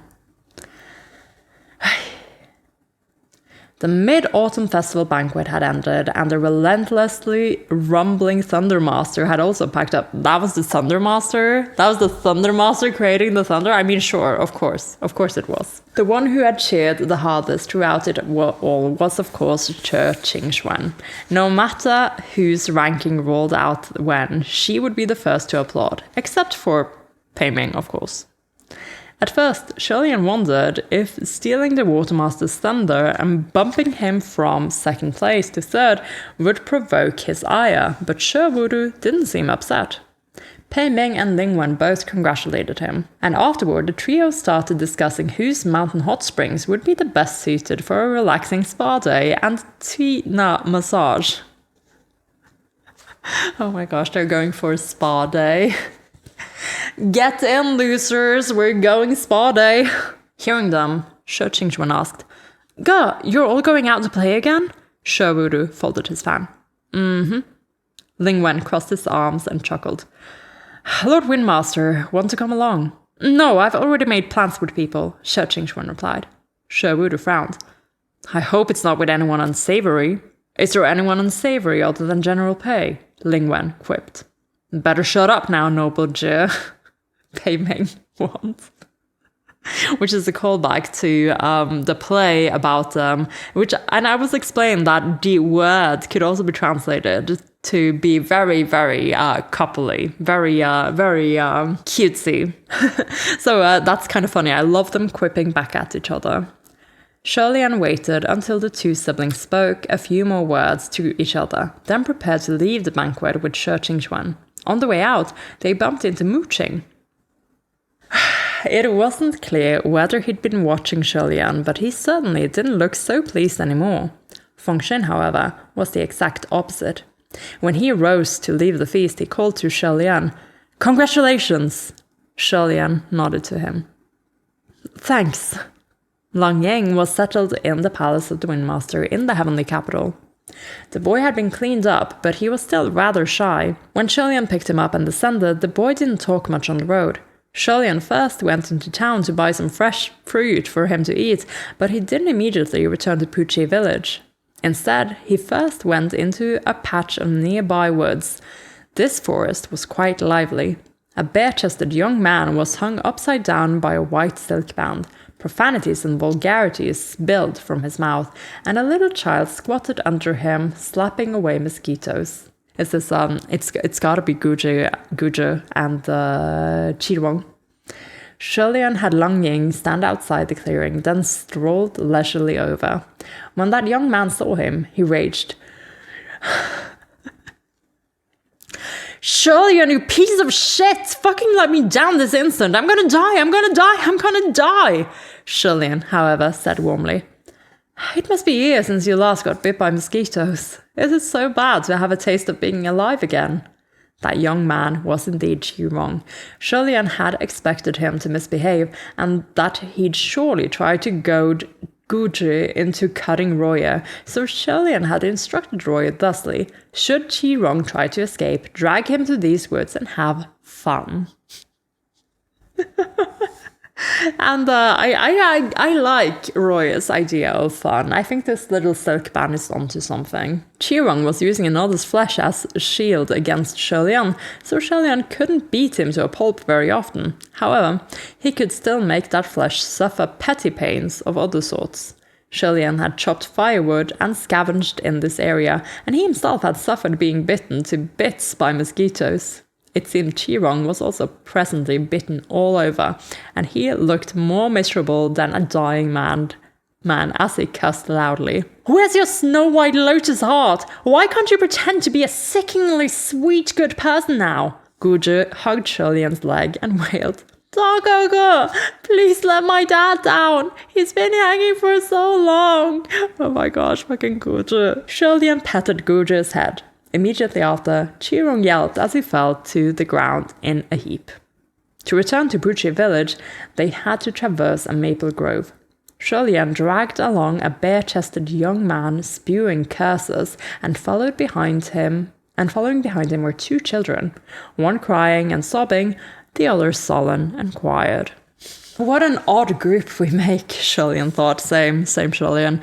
As they hiked up the hills, he cautioned the two little ones behind him. "Watch your step, it's easy to trip here." That was the truth. When HuaLian walked his path at night, late in returning from town after collecting scraps, he always tripped or tumbled. Maybe it was just his luck. Hearing this, Chi-Rong immediately cried, "Oh, dear God, please make this person trip to his death right here, right now." HuaLian found that hilarious. "What's a ghost like you doing begging the heavens for anything?" Just then, a warm glow faintly emerged from the far distance. The path, once dark and obscured, was now illuminated, and the road brightened. When HuaLian looked up, sure enough, it wasn't just his imagination. There really was light on the horizon. It was the light from those 3,000 blessing lanterns of everlasting light.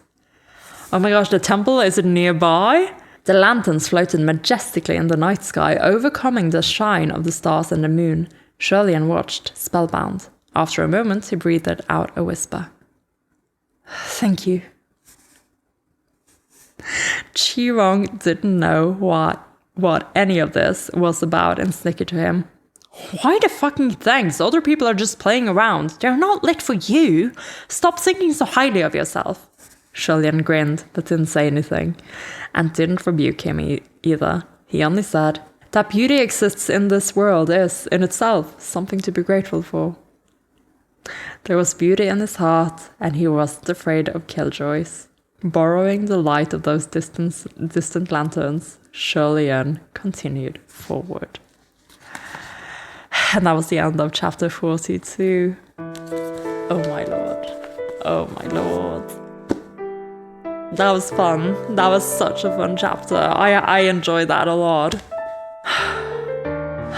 So, my goodness.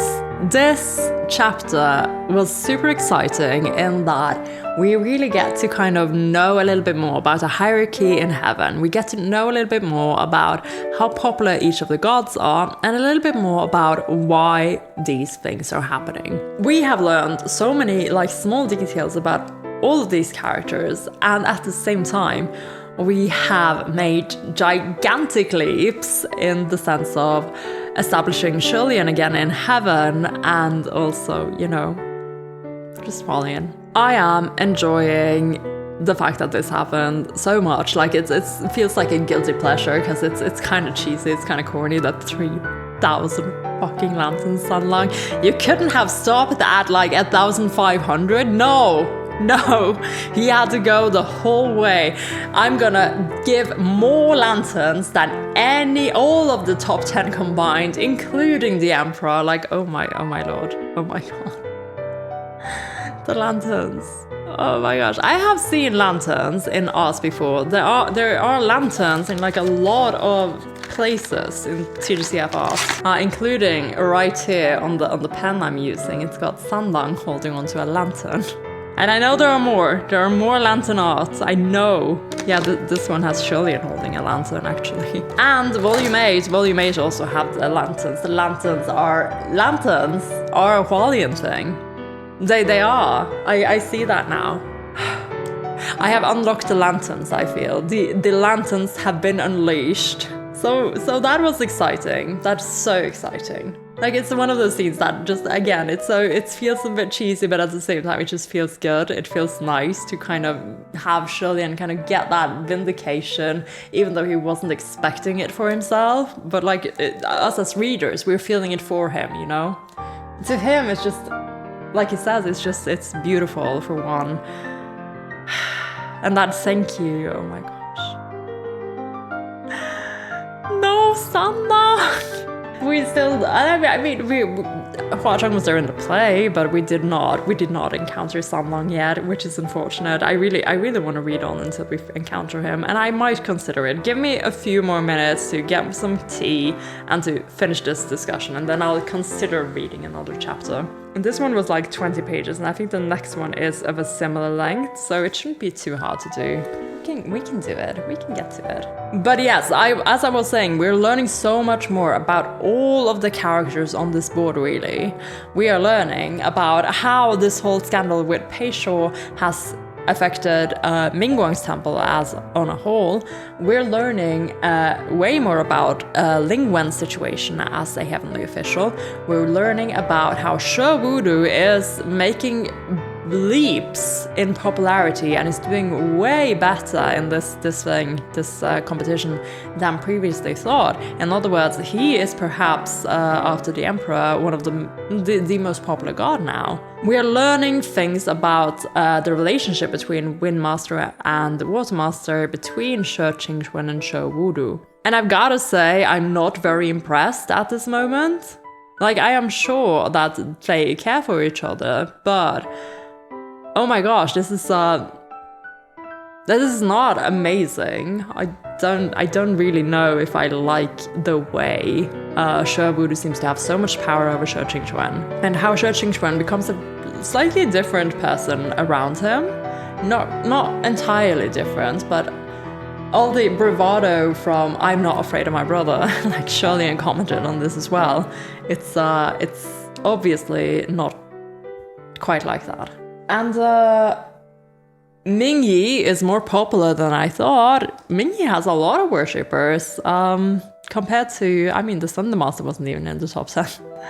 I don't know, like, again, Windmaster, Watermaster, Thunder Master, Earthmaster, and Rainmaster. So yeah, Earthmaster is very popular. Why? Why is Earthmaster so popular? What does the Earthmaster offer to people? Why do people pray to the Earthmaster?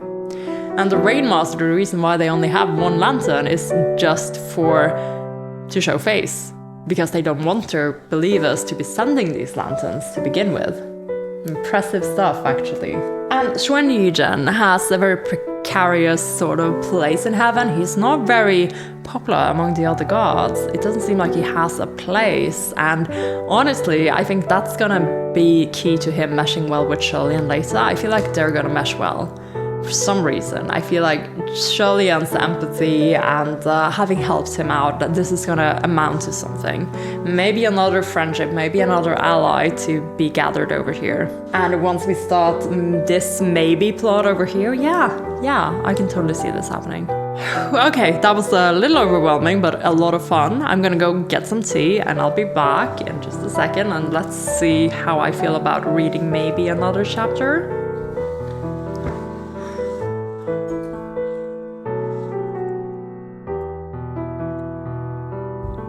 Okay, after some tea and some careful deliberation, I've decided that, honestly, I just want to see Sanlang. We're gonna read on, but if Sanlang doesn't show up in the next 20 pages, I might have to throw in the towel for now. Let's see what happens. Let's venture into chapter 42. And if we're very, very lucky, we might just see some red robes on our way. But I actually don't know if that's gonna happen while we have Qirong around. I feel like he's not gonna take Qirong to Hwa-chang just yet, but maybe something that happens We'll make it so that he feels like he has no choice but to do that. Super curious how exactly this is going to turn out. I'm trying to just figure out how can we bring Sandlang back into the story, because HuaLian needs to say thank you to his face. And then maybe they can kiss about it. Let's give a go to... Wait, I just read chapter 42, we're chapter 43. Let's start chapter 43. Pregnant with evil, a new unforeseen disturbance. Okay, new unforeseen disturbance, that's fine. We know something new is going to happen, but pregnant with evil? Something that is pregnant with evil. Okay. Pregnant with evil, like the Antichrist? Is this the, is this what's happening? We're birthing a ghost or something? Interesting. Yeah, I have no idea what that means. Let's just read and see what's gonna pop up. It didn't take more than 2 days before HuaLian came to face a major crisis. There was nothing to eat in the shrine. What?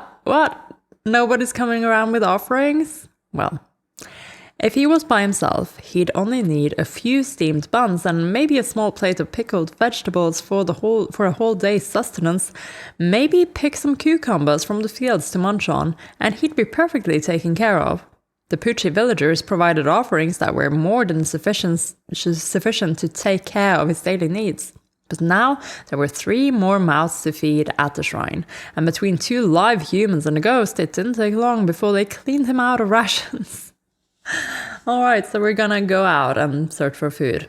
The 2 children were alright, at least. That damn devil Qi-Rong was possessing the body of a full-grown man and refusing to come out. He constantly cussed at HuaLian for feeding him shitty food, but he also ate more than anyone else. HuaLian dearly wanted to stuff his face with stove ash. Once his stores had been completely depleted, HuaLian decided to take the 2 little ones out to walk around the markets to see if they could collect some scraps, then find the children a good meal. It bears repeating that HuaLian's luck was usually bad, but today he had it particularly hard. After walking all through town, he surprisingly found not a single scrap to be collected. Yeah, that is bad luck. Finally, he stood at a crowded intersection and made a decision. He would pick up his old line of work. Oh my gosh, are we busking? HuaLian, are we busking? Thus, he ushered the 2 children aside before he stood in the middle of the intersection and called to the crowd in a loud and resonant voice. Dear friends and neighbors, today is the first time this humble one has found himself in this fair land. I will perform a few shameful tricks. They are embarrassing, but I hope everyone will cut me some slack and give this poor man a hand, donate a bit to eat, and grant him some coins for the road. HuaLian had a transcendent air. His sleeves were clean and graceful, his voice was clear and sonorous, and his energy was infectious and invigorating. Many idling on the streets soon came over to surround him. What can you do? Show us something interesting. How about plate spinning? HuaLian offered cheerfully. The crowd waved their hands. That's not hard at all. It's child's play. What else can you do? HuaLian then offered. How about shattering boulders on my chest? That's too old school, too old, the crowd groused. Anything else? Only then did HuaLian come to realize that even street performers needed to keep up with the times. What had once been his best tricks were now nothing more than yesterday's news, and there were none left who appreciated his craft. The crowd was about to disperse, and without any other choice, he brought out his ultimate technique. He pulled from his sleeves a bundle of protection charms he had crafted with his own hands and called out again. Free protection charms for watching the performance. They're handmade. Don't walk by and miss this chance. Hearing that there were freebies, the crowd soon returned. What kind of protection charm? Which temple blessed them? Is it the Heavenly Emperor? Do you have any for wealth? Give me a wealth charm, please. Thanks.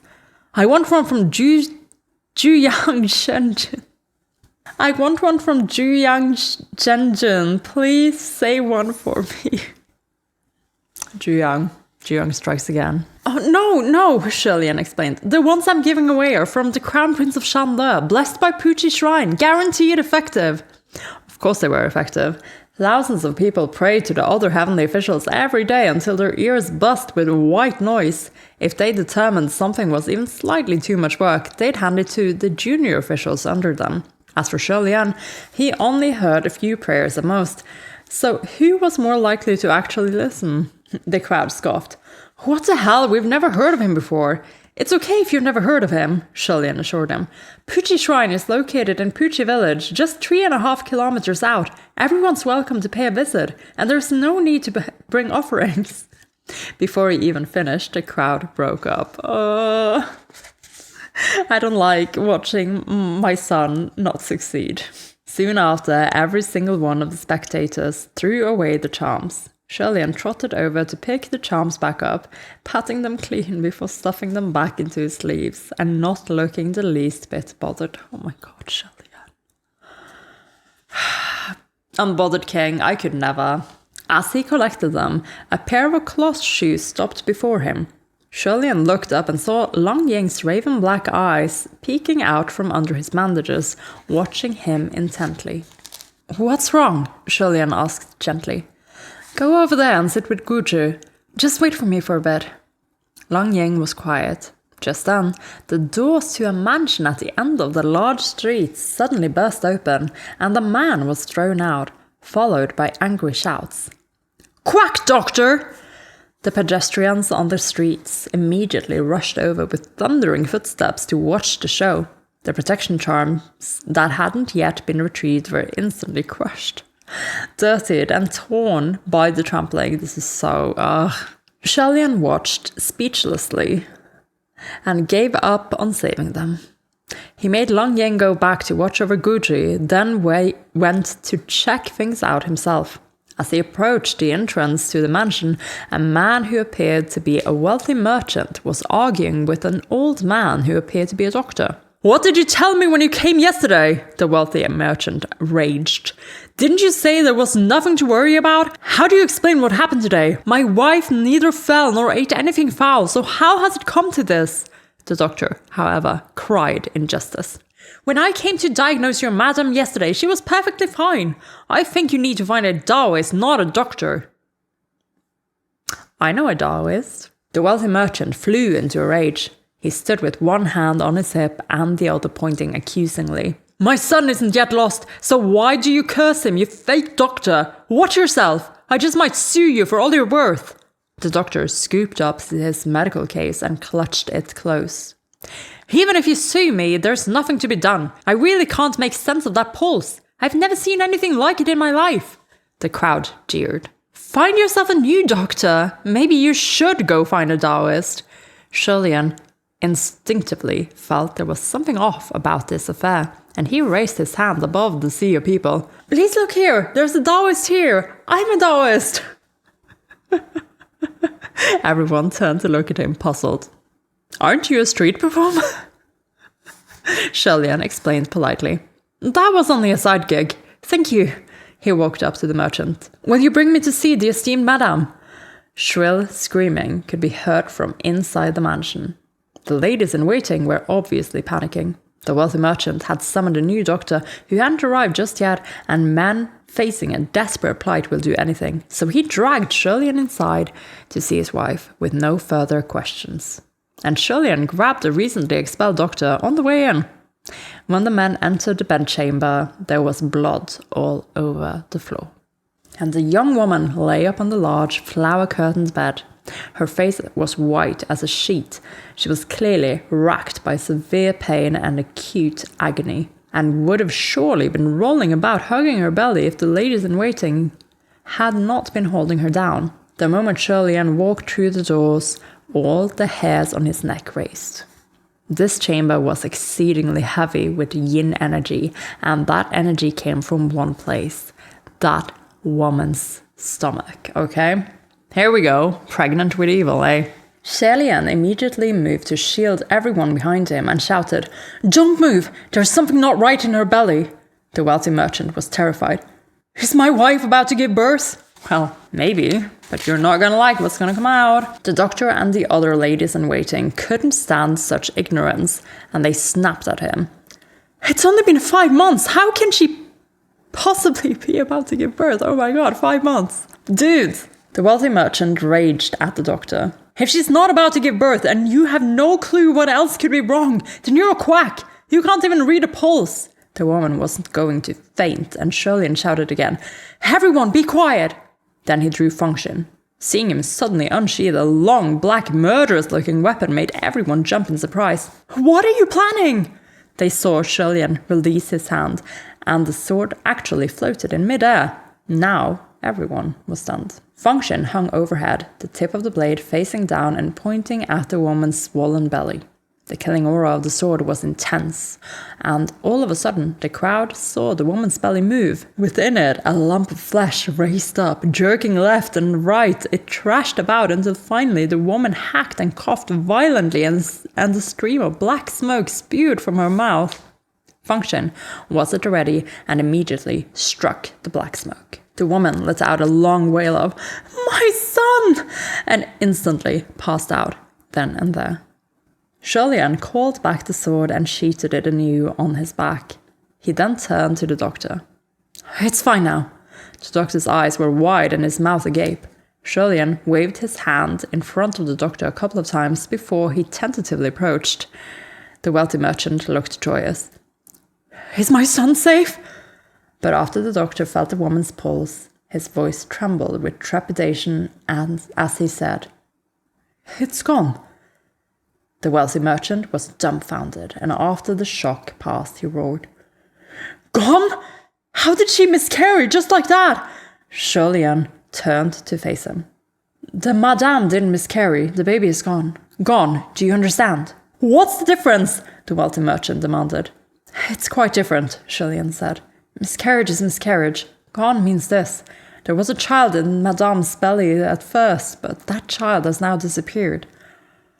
Oh my gosh. The woman's abdomen had been swollen, but sure enough, although it bore no signs of external injury, it was now shriveled in an extremely unnatural-looking way. The wealthy merchant was shocked. "Wasn't my son just in there?" "The thing inside wasn't your child," HuaLian explained. "The madame's belly was swollen with that cloud of black smoke." And a small interlude there, but oh my gosh. Yeah, pregnancy horror is not where I thought this was gonna go, but oh my lord. Yeah, this is great. Once the doctor was certain the woman had only passed out and there were no life-threatening complications, they left the chamber. "Daotang, how should I address you?" the wealthy merchant asked. "Which temple do you hail from? Which Shenzhen do you worship?" "No need for the politeness, and the name is She," HuaLian replied. At first he wanted to say he was from Puchi Shrine, but when the words came to his lips, they somehow turned into Thousand Lights Temple. When those 3 words left his mouth, his face felt oddly hot. That's kind of cute. That's kind of cute, HuaLian. Your cover story now includes your very real temple, I hope. I mean, we haven't seen it, but gosh, it exists. Come on. Come on. I really want to see this temple. The wealthy merchant made a curious noise. "Never heard of it before. It must be quite far away." HuaLian didn't know how far it was either. He answered in a small voice. "Yeah." With the pleasantries seen to, the wealthy merchant rushed right to the point, his voice full of horror. "Daotang, what was that monster earlier? What my wife nurtured in her belly, was it always that thing? That cloud of black smoke?" With the change of subject, HuaLian also turned serious. "He might not always have been. Didn't you say that when the doctor came yesterday, the madam was perfectly fine? If her pulse was fine then but erratic today, then I'm afraid it was only last night that something happened to the baby. Please think, last night, did the madam do anything, or did anything strange happen?" "Nothing happened at all last night," the wealthy merchant said. "My wife never left the house. After she paid her respects at the palace of Juyang and received his child, we built a small Juyang Shenzhen shrine at home." Oh my gosh, Juyang. "So she could chant and burn incense without ever having to head out to a temple. She's incredibly devout." Okay. The woman is a function, is a worshipper of function. That's fun. Ellipse reply from HuaLian. HuaLian thought if Function knew someone worshipped him like this, it would be a real riot. After some thought, he asked, "Then, did she have any strange dreams?" The wealthy merchant blinked, then exclaimed, "Yes!" HuaLian perked up, and the wealthy merchant continued, "Tao Chang, you have such godly premonitions. My wife did indeed have a strange dream last night. She dreamt of a small child playing with her and calling her mom. Halfway through the dream, she felt something kicking in her belly. Afterwards, she came to me happily, going on and on about how the child in her belly couldn't wait to see mom and dad's faces. So the child came to greet her first. I humored her at the time as well." In an instant, HuaLian figured it out. He said firmly, "It's that child that's the problem." After a pause, he asked, "Around how old was the dream child? What did they look like? Did the madame say anything to them?" The wealthy merchant was in shock and drenched in cold sweat. "I'm afraid she didn't remember. At the time, she told me she wasn't sure how old the child was, only that they were fairly young and were begging for her to cradle them in her arms. When she held them, they were light." HuaLian hummed, then said, "I'm going to ask a few more questions. Please answer them honestly, or I won't be able to discern the truth. First, are there any conflicts between concubines fighting for favor in this household? Second, has the madam in question ever aborted a child?" He asked about conflicts between concubines to determine if this was a curse born from mad jealousy. When women locked within the depths of a harem grew jealous, they were capable of anything. He asked about abortion because if a child was aborted for questionable reasons, then a grudge might linger in the mother's body and cause a new baby to suffer. Under HuaLian's questioning, the wealthy merchant truthfully confessed the whole story. Unbelievably, HuaLian was spot on. Not only did the merchant have a number of concubines in the household who constantly bickered amongst themselves, he also had an outside lover impatiently waiting for him to take her in. Later, the madame's servant girl also reported that her mistress had originally been only a concubine herself and had been impregnated by the merchant once before. The madam listened to the flawed diagnosis of street homeopaths who declared her baby a girl, and since she wanted a boy, she aborted the child. After listening to all this, HuaLian felt his head swim. The wealthy merchant was anxious. "Tao Chang, could this be the revenge of that unborn baby girl?" "That's a possibility," HuaLian said, "but not a certainty. After all, the madam couldn't tell how old the child was in her dream or whether it was a boy or a girl." Then Tao Chang, the wealthy merchant said fearfully, "if it was only last night that the cloud of black smoke filled my wife's belly, where did my son go?" "He was probably devoured," HuaLian answered. The wealthy merchant shuddered. "Devoured?" HuaLian nodded. "Then what should I do now, Tao Chang?" The wealthy merchant was panicking. "I have another pregnant concubine. What if that monster comes again?" There was another pregnant woman in the household? HuaLian raised his hand. "Calm down. Let me ask another question. Does the madam remembers where she met the child in her dream?" "She said she vaguely remembered it as a large mansion, but she definitely doesn't recall much else. It was only a dream. Who can remember a dream with clarity?" The wealthy merchant clenched his teeth. After over 40 years, I was finally expecting a son. What misery! Tao Chang, you'll catch and kill the monster, right? I can't let it harm any more of my family." Don't panic, HuaLian comforted him. "I will do my best." The wealthy merchant was joyous, and he rubbed his hands together. "Excellent, most excellent! Does Tao Chang need anything? Compensation of any sort won't be a problem." HuaLian declined this offer, however. "I don't need any compensation, but I do have a few things for which I'd like to request your assistance. First, please find me a set of casual women's clothing. It must be loose enough for a man to wear."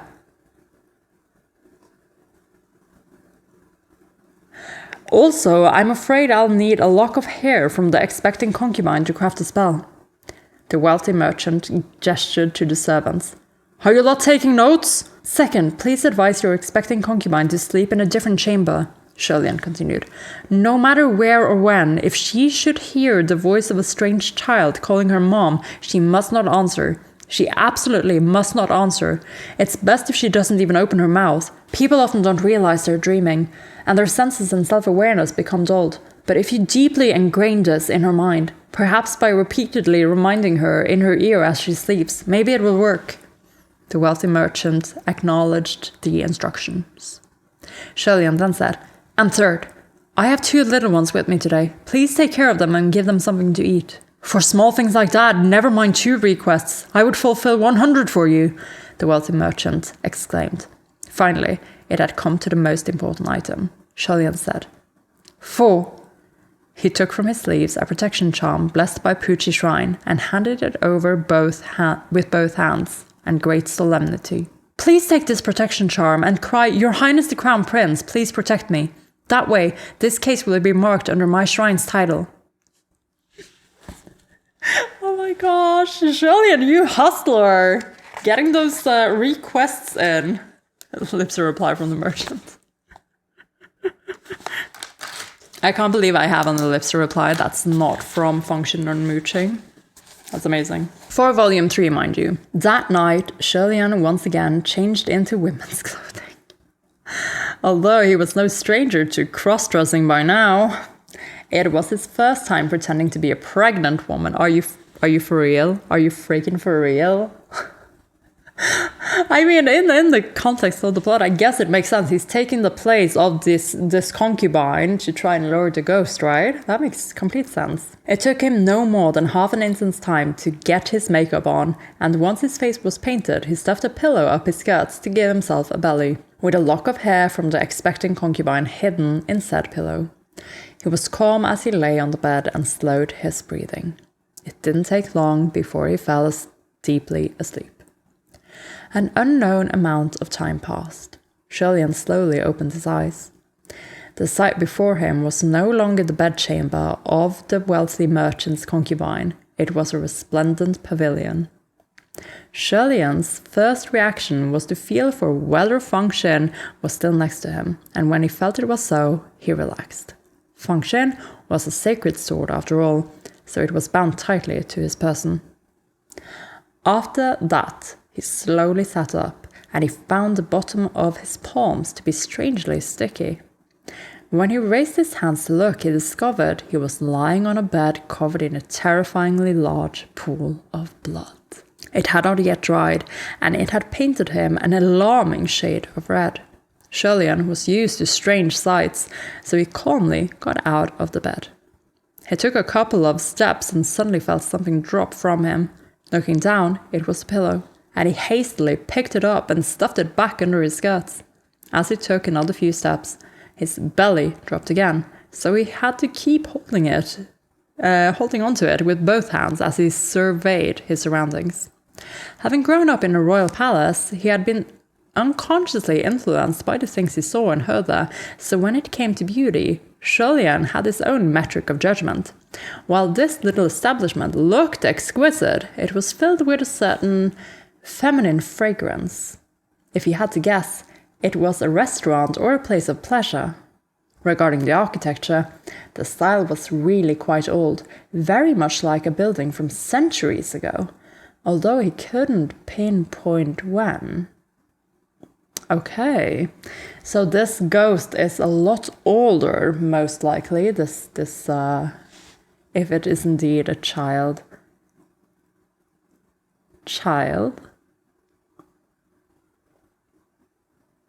So we have that child spirit. I'm not sure if that child spirit is a lot older than this one, though. But 2 child spirits in the same story, I mean, they could be different. I'm not too sure yet. This feels like a baby, like a young toddler. While the one singing in the forest seems like a slightly older child. I'm not sure. We'll see. With such evidence in hand, this was unlikely to be a haunting born from the wealthy merchant's aborted baby girl. Yeah, this is older. When evil spirits created illusions, they could only draw on what they knew. The setting of a centuries-old establishment could only come from an evil spirit equally as old. Walking around the area, HuaLian found no one, and he returned to the chamber where he had first lain down. It was a woman's bedchamber. Pulling out drawers of vanity, inside he found baby clothes and toys such as dolls and rattling drums. HuaLian studied each object and found them to be brand new and stored with care. These items had been cherished, meaning to this child this woman was full of love and affection. HuaLian rummaged further and was suddenly taken aback. Within those baby clothes was a protection charm, and that protection charm was his own! Did that protection charm come with him from his... No, wait. So that could be a protection charm that came with him because like function kind of came with him. The sword came with him into the dream. But centuries old.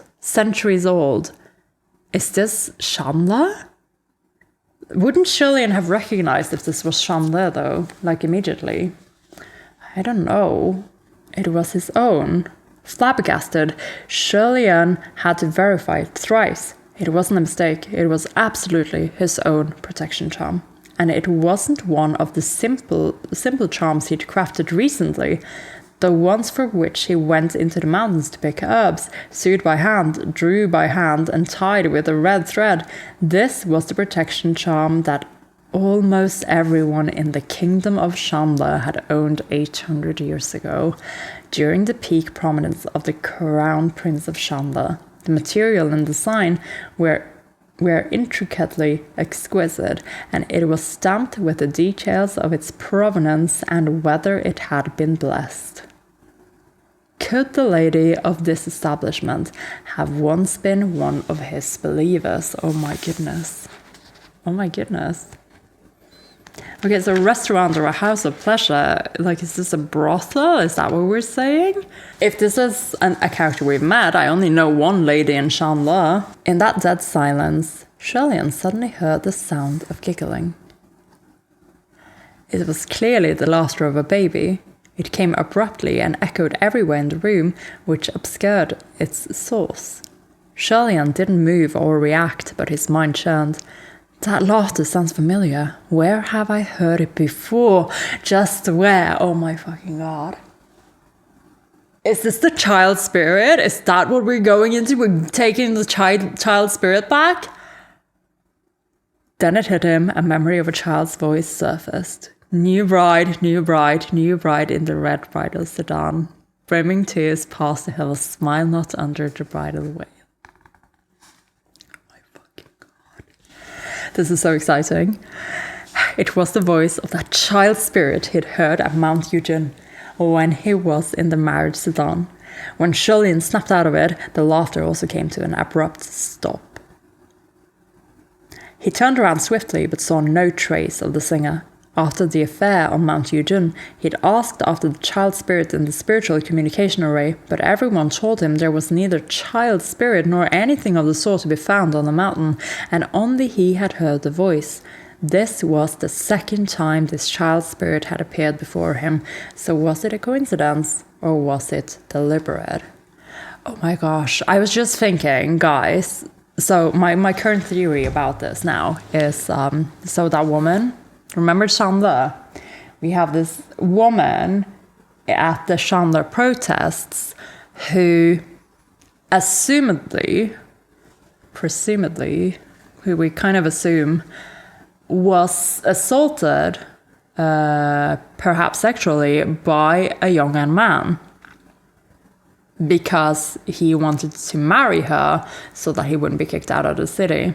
Could that woman have fallen pregnant with that man's baby?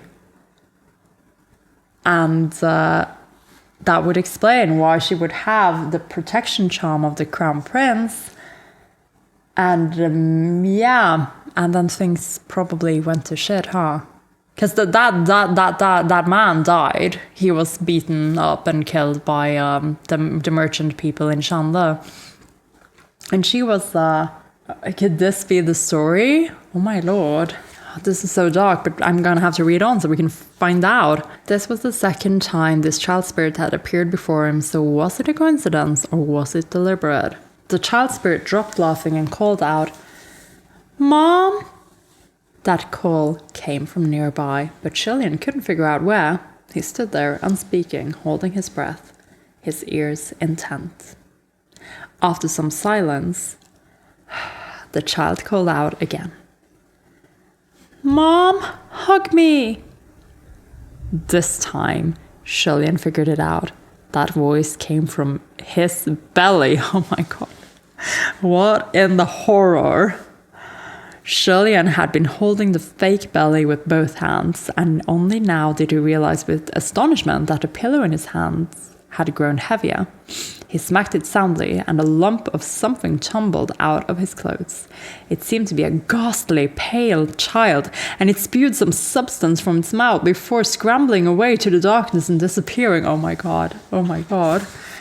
HuaLian rushed over to inspect what it had left. The thing it had spat out were some clumps of thread and a lock of black hair. It seemed HuaLian's illusion spell had worked.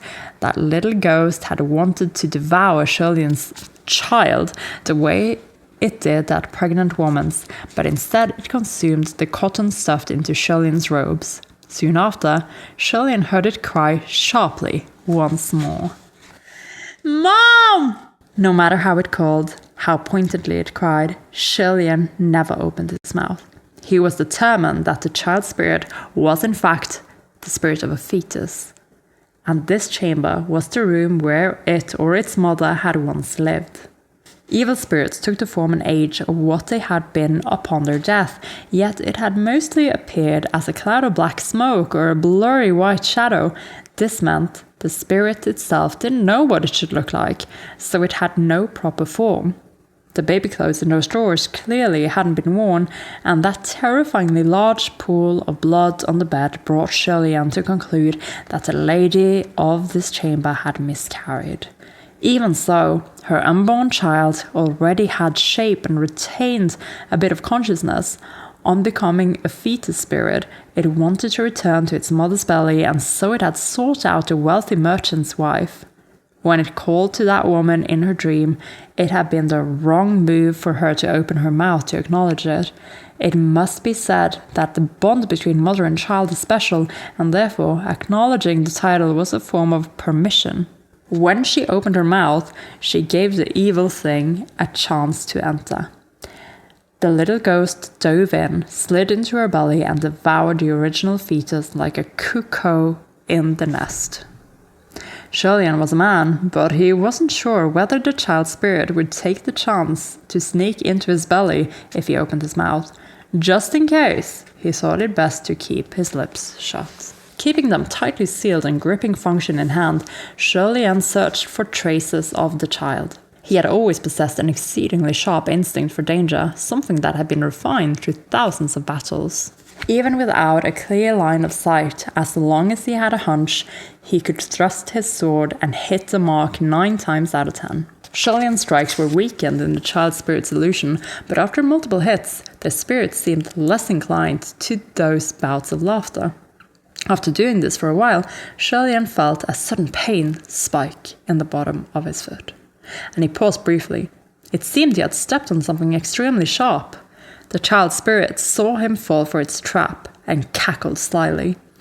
Though the voice was tender, it was a sound that couldn't have come from a small child, but rather a malicious grown man. It made for a sharp, distinct contrast, and quite a creepy one indeed.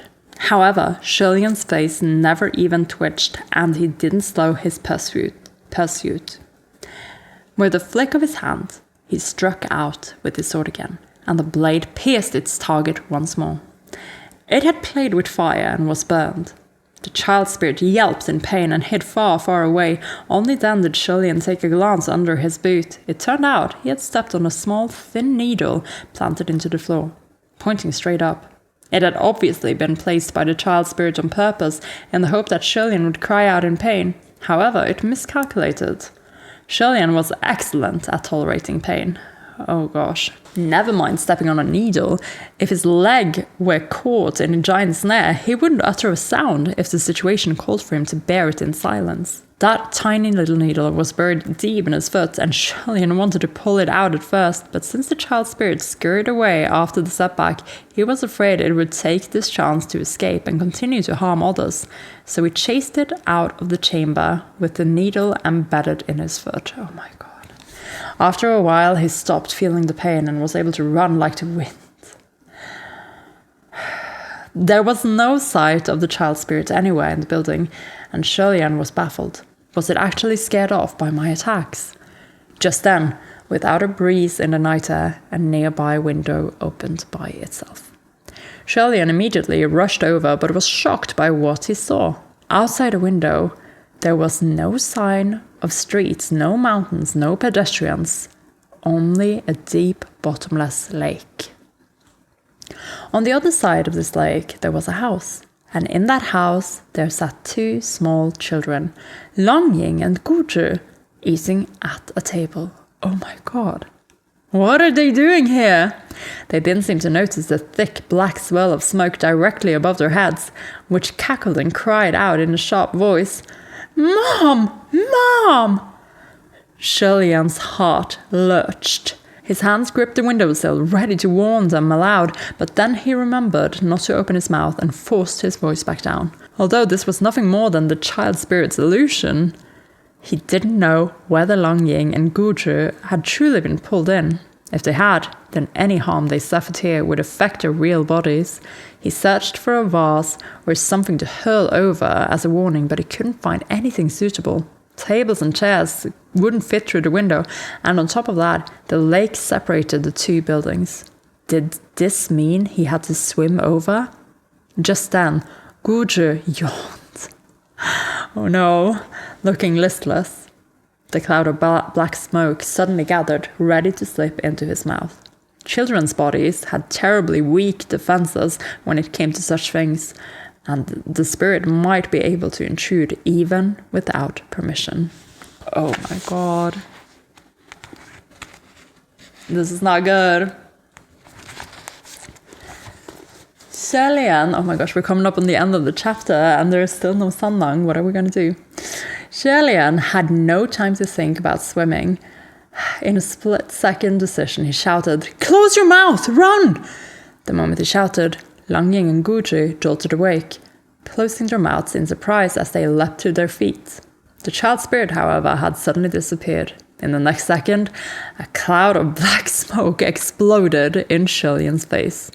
Even though HuaLian closed his mouth, the moment after he shouted, he could feel a stream of cold air snaking down his throat. Oh no. It was the black smoke entering his stomach. His innards were numb, and as if everything inside him had frozen in a matter of seconds. HuaLian gritted his teeth and hastily tore apart a few protection charms. He dug out the herbs and charmed papers within and stuffed them into his mouth, chewing with force and swallowing. It didn't take long before his throat itched, and that cloud of black smoke was wretched back out. Oh my gosh, you're so clever. You're so clever, HuaLian. HuaLian covered his mouth with his sleeve, coughing non-stop and choked by tears. His mind raced to find another countermeasure. Even after the cloud of black smoke was forcibly vomited out, it still swirled about and relentlessly clung to his body. HuaLian pushed himself onto the windowsill, raised himself up and leapt into the lake outside. Oh my gosh, this is so intense. With a splash, HuaLian plunged deep into the heart of the lake. He held his breath, crossed his legs and arms, and assumed a meditative position, letting his body slowly sink to the bottom of that freezing lake. It's only in a dream though, right? Once his heartbeat returned to normal, he looked up and could somewhat make out the black fog swirling above, blocking off the surface of the water. Once he emerged, he'd have to gasp in a deep breath. Oh my gosh, this child spirit is too clever. And in doing so, he would surely suck the child spirit into his stomach. A grown man with a fulsome baby pump wasn't the least bit funny to imagine. Well, sorry to take us out of it, but HuaLian, a lot of people have imagined this. Sorry. However, his leap into the water had only been meant to give himself some time to think. It didn't take long for HuaLian to come up with a counterattack. So what if I swallow it? I'll just swallow function right after.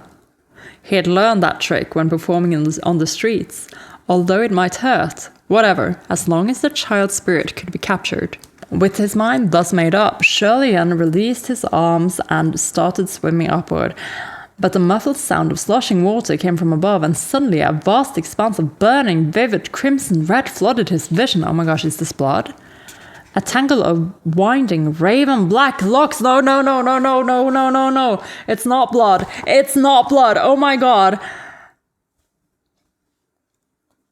A tangle of winding, raven black locks obscured his sight, though nothing could be seen through the splashing water and schools of air bubbles. HuaLian blinked, trying desperately to bat away the thousands upon millions of lingering crystalline bubbles. Then he found himself caught by a pair of strong arms. One hand circled his waist, and the other grasped his chin. In the next second, something cold and soft covered his lips.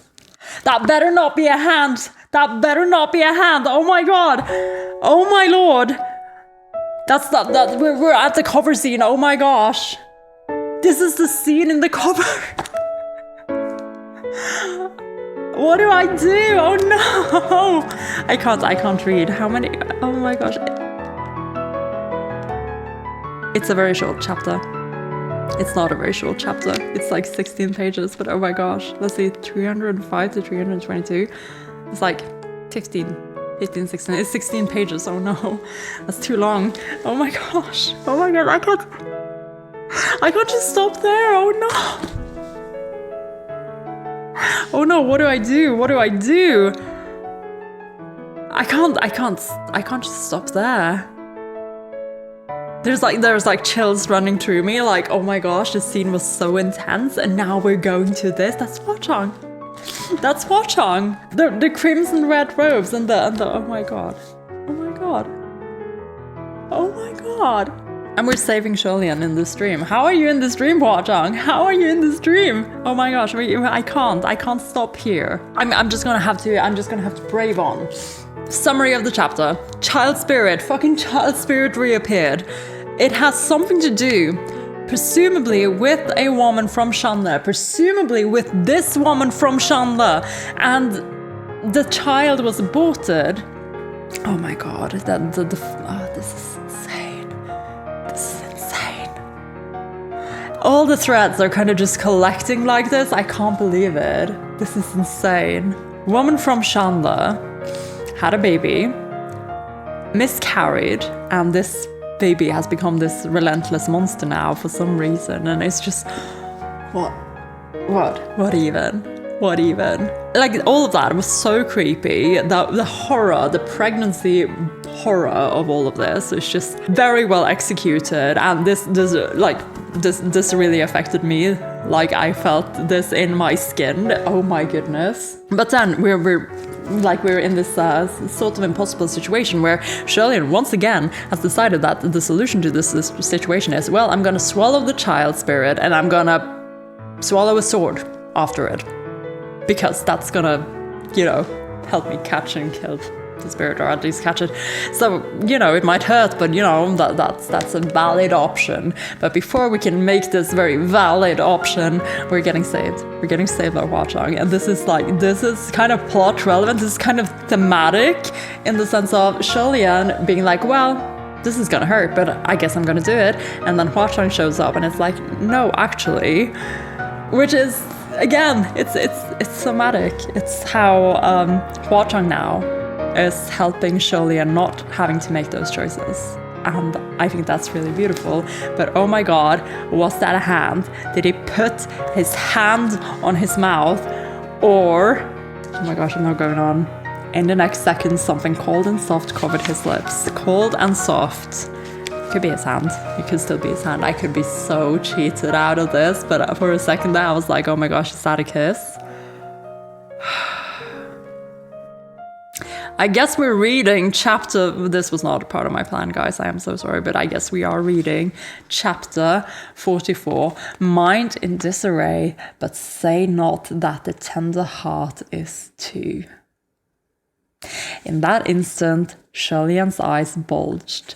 Never in his life had anyone treated him like this. First, no one did. Second, no one could. However, this person was swift like the devil and had appeared so suddenly, oh my god, that he had no chance to defend himself before he'd been plunged into such a state. Flustered, he trashed and desperately tried to push the person away. Instead, he only succeeded in choking on large mouthfuls of water as strings after string of bubbles escaped from his mouth like crystal beads. Of course, this was a big mistake underwater. The hand around his waist only tightened, pressing their bodies closer together, and HuaLian's struggling hands were firmly folded and crushed against his own chest, trapping them in place. His lips, too, were securely sealed. Thick.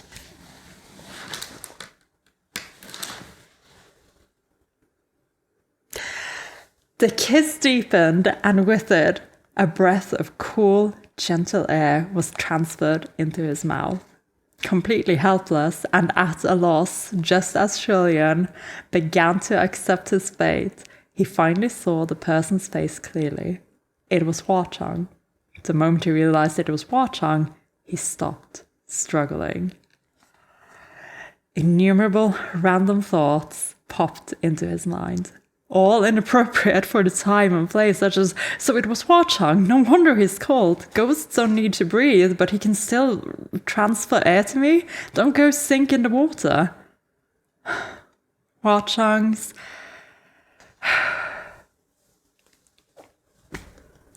HuaChang suddenly opened his eye.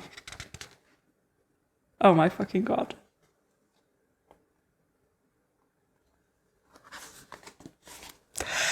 We got there in the end, didn't we? We got there in the end. Oh my god.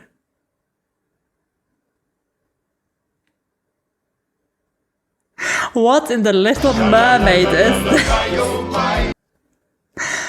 Staring into that dark eye from such an intimate distance, HuaLian froze again, then resumed struggling, his arms flailing like a duck so clumsy it was drowning. HuaChang easily corralled those trashing limbs, and with his arms still firmly locked around HuaLian's waist, HuaChang took him and speedily swam upward. It didn't take long before they broke through the water's surface. The waters were freezing and the air was likewise, yet HuaLian's whole body burned. The moment they surfaced, HuaLian wanted to turn his head away, but the cloud of black smoke was still swarming above and watching with predatory attention. When it saw someone emerge, it immediately locked on and flashed forward. HuaLian only slightly turned his head away, but HuaChang's hand cradled his head and pressed him back into place. Their lips hadn't separated for a second before they were pressed tightly together once more. HuaLian's lips were aching and numb from the kiss, and he felt as if he was about to lose all sense of himself.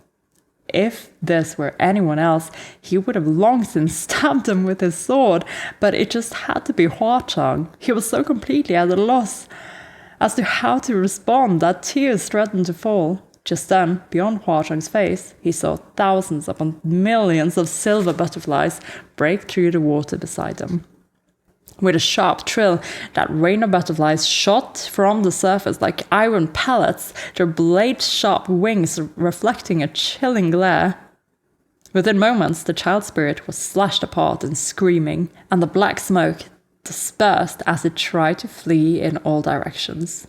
However, the countless butterflies swarmed so thick that they blotted out the sky, and they easily trapped it within their web of wings. No matter how the spirit rammed and pounded, it couldn't break through. HuaChang's eye never once lifted to regard the sight, and with HuaLian in his embrace, he once again dove into the waters. After a while, their lips finally parted. Once separated, another stream of air bubbles spewed from HuaLian's mouth, and HuaChang freed a hand to toss a die.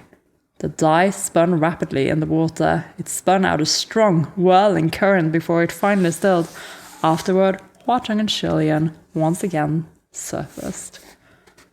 Oh my god. That was very intense. I have so many thoughts. Oh my gosh! But we've captured the child spirit with the help of HuaChang. We got there. We got there in the end. HuaChang is here. Oh my gosh! I kicked my microphone again. I am so out of it. This time the shore was not far away, and HuaChang finally swam over with HuaLian in his grasp. Who knew what shore it was? There were lights and voices seemingly close, yet also far away, over the waters behind them.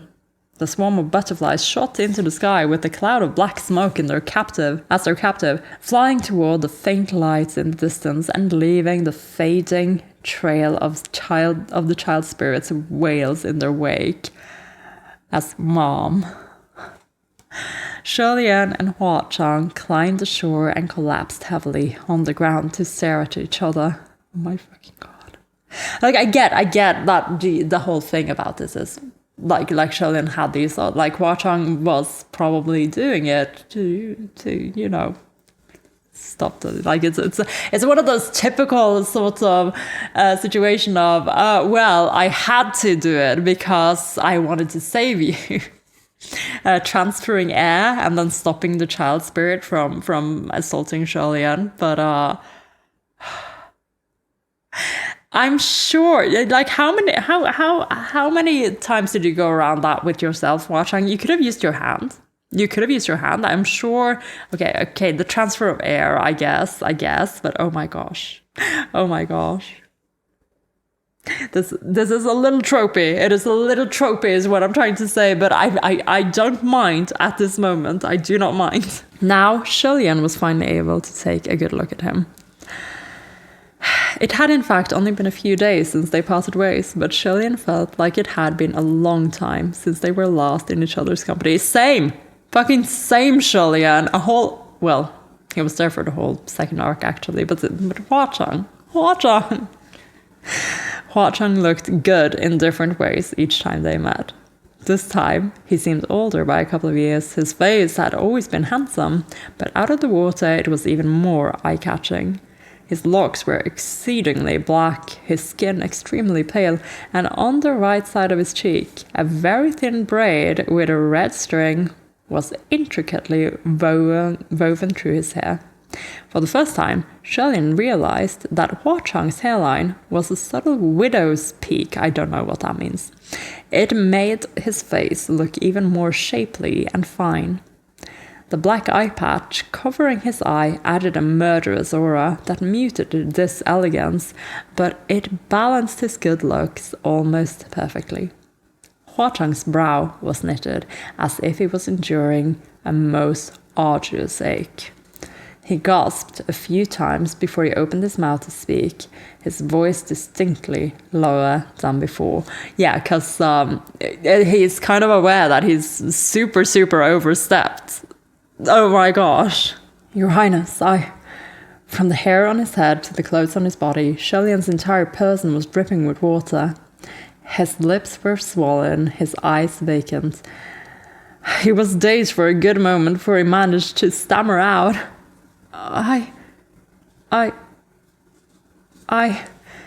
The eyes were uttered innumerable times until he randomly blurted, I'm a little hungry. HuaChang was taken aback. HuaLian hadn't yet recovered from the shock. His mind was a jumbled mess. No, I'm a little sleepy. He flipped around and landed on his hands and knees, his back facing HuaChang. Oh my gosh, they're so dumb. They're so dumb. His hands fumbled across the ground like he was searching for something. Behind him, HuaChang asked, What are you looking for? Subconsciously, it was because HuaLian didn't dare look at him. I'm looking for a thing. I'm looking for my bamboo hat, he babbled incoherently. Where's my bamboo hat? Oh my gosh, you weren't wearing it, HuaLian. If anyone else were watching this scene play out, they would certainly yell, He's done for, he's lost his marbles. But in reality, it was only because HuaLian had never experienced something like this. And the shock was too great.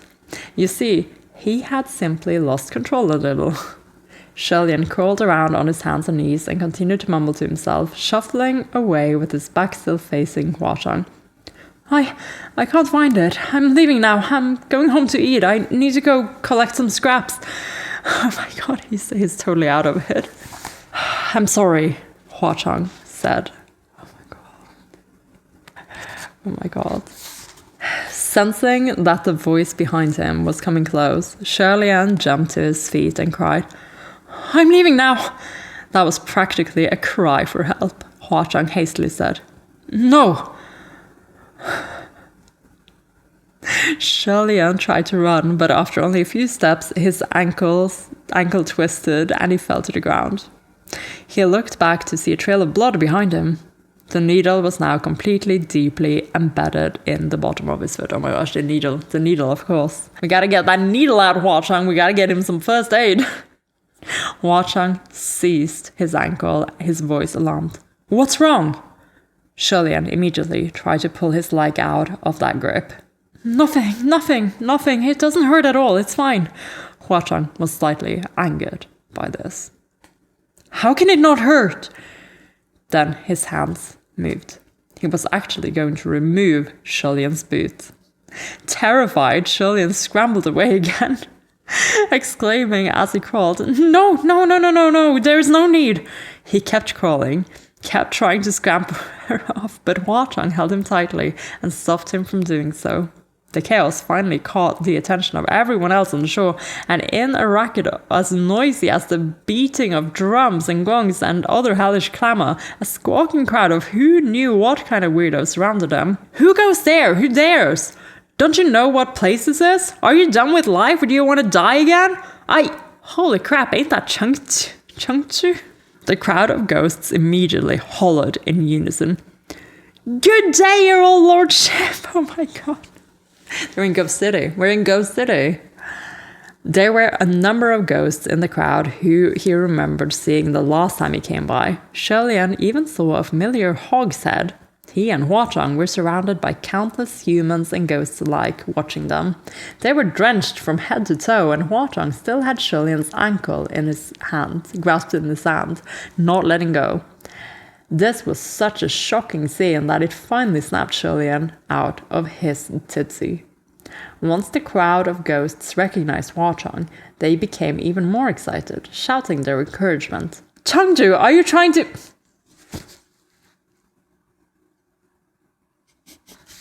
I feel bad for laughing. Chengju, are you trying to rape someone? Do you need help? We'll hold them down. These fucking ghosts, man. Beat it, Hua-Chang furiously ordered. The crowd of ghosts hastily beat it. Oh my fucking god. However, even if they had only watched from afar and hadn't dared come closer, HuaLian still wanted to just pass out and end everything. This was because Hua-Chang had risen to his feet, bent down and gently swept HuaLian up into his arms together. They headed in the direction of Ghost City with a heavy gait. HuaLian was still dressed in women's clothing. Oh my god, I forgot about that. So yeah, to everyone else, he might have appeared to have been a woman. Oh my lord. And he could only be grateful that the pillow was no longer stuffed up his skirts, otherwise they would paint an even more frightening picture. But that frightful thought finally brought him completely back to the present. He squirmed a bit in Hua-Chang's arms, without success, then cleared his throat softly. Sunlong, I'm sorry, I sort of lost my head just now. How embarrassing. What had just happened had really been too shocking a blow for him to withstand. The word blow was harsh, but after all, that had been his first time. Yet it wasn't entirely because it was his first time. In the many centuries past, there had of course been a multitude of gorgeous female ghosts who tried to tempt him with their naked bodies. Yeah, the land tender. But HuaLian's reaction had never been so embarrassing. So why, tonight, had he devolved into such a state? Well, I'm gonna tell you why, HuaLian. You better listen close. Gay! It's this thing where you get flustered because of non-female bodies. He supposed it had to be because the state preceptor had only ever taught him how to defend against the wiles of women, not men. Yeah. Just told you. Because of his lack of experience, he'd been swept off his feet. Thinking back on his conduct, HuaLian was slightly ashamed and felt that he might have overreacted. Sandang had meant well, so it was terribly rude of HuaLian to respond in such a frightened manner, but Huachang replied, "Nothing of the sort. I was the one who crossed the line and offended Gaga."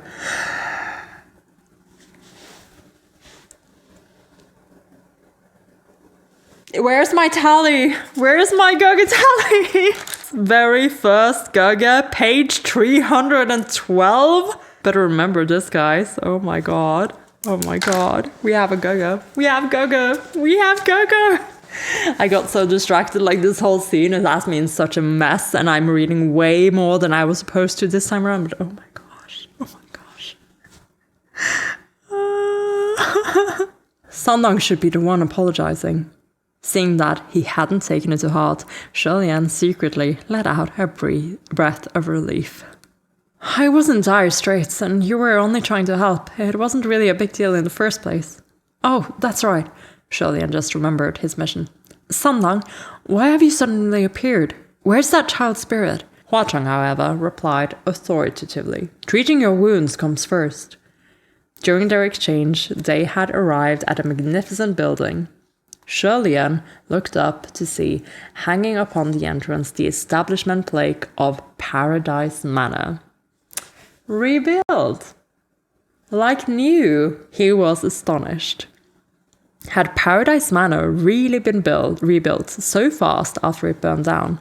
It looked exactly the same as the old version, but HuaLian's was a guilty conscience, and he was too embarrassed to ask further. Huachang carried him into the building in his arms and set him upon a black jade divan. As HuaLian sat there, Huachang knelt before him, holding HuaLian's injured foot and inspecting the tiny puncture on the sole dyed by blood. The position made HuaLian uneasy. He cried, "Don't!" and made a move to get down, but Huachang pushed him back and swiftly removed his boot and sock with a steady hand.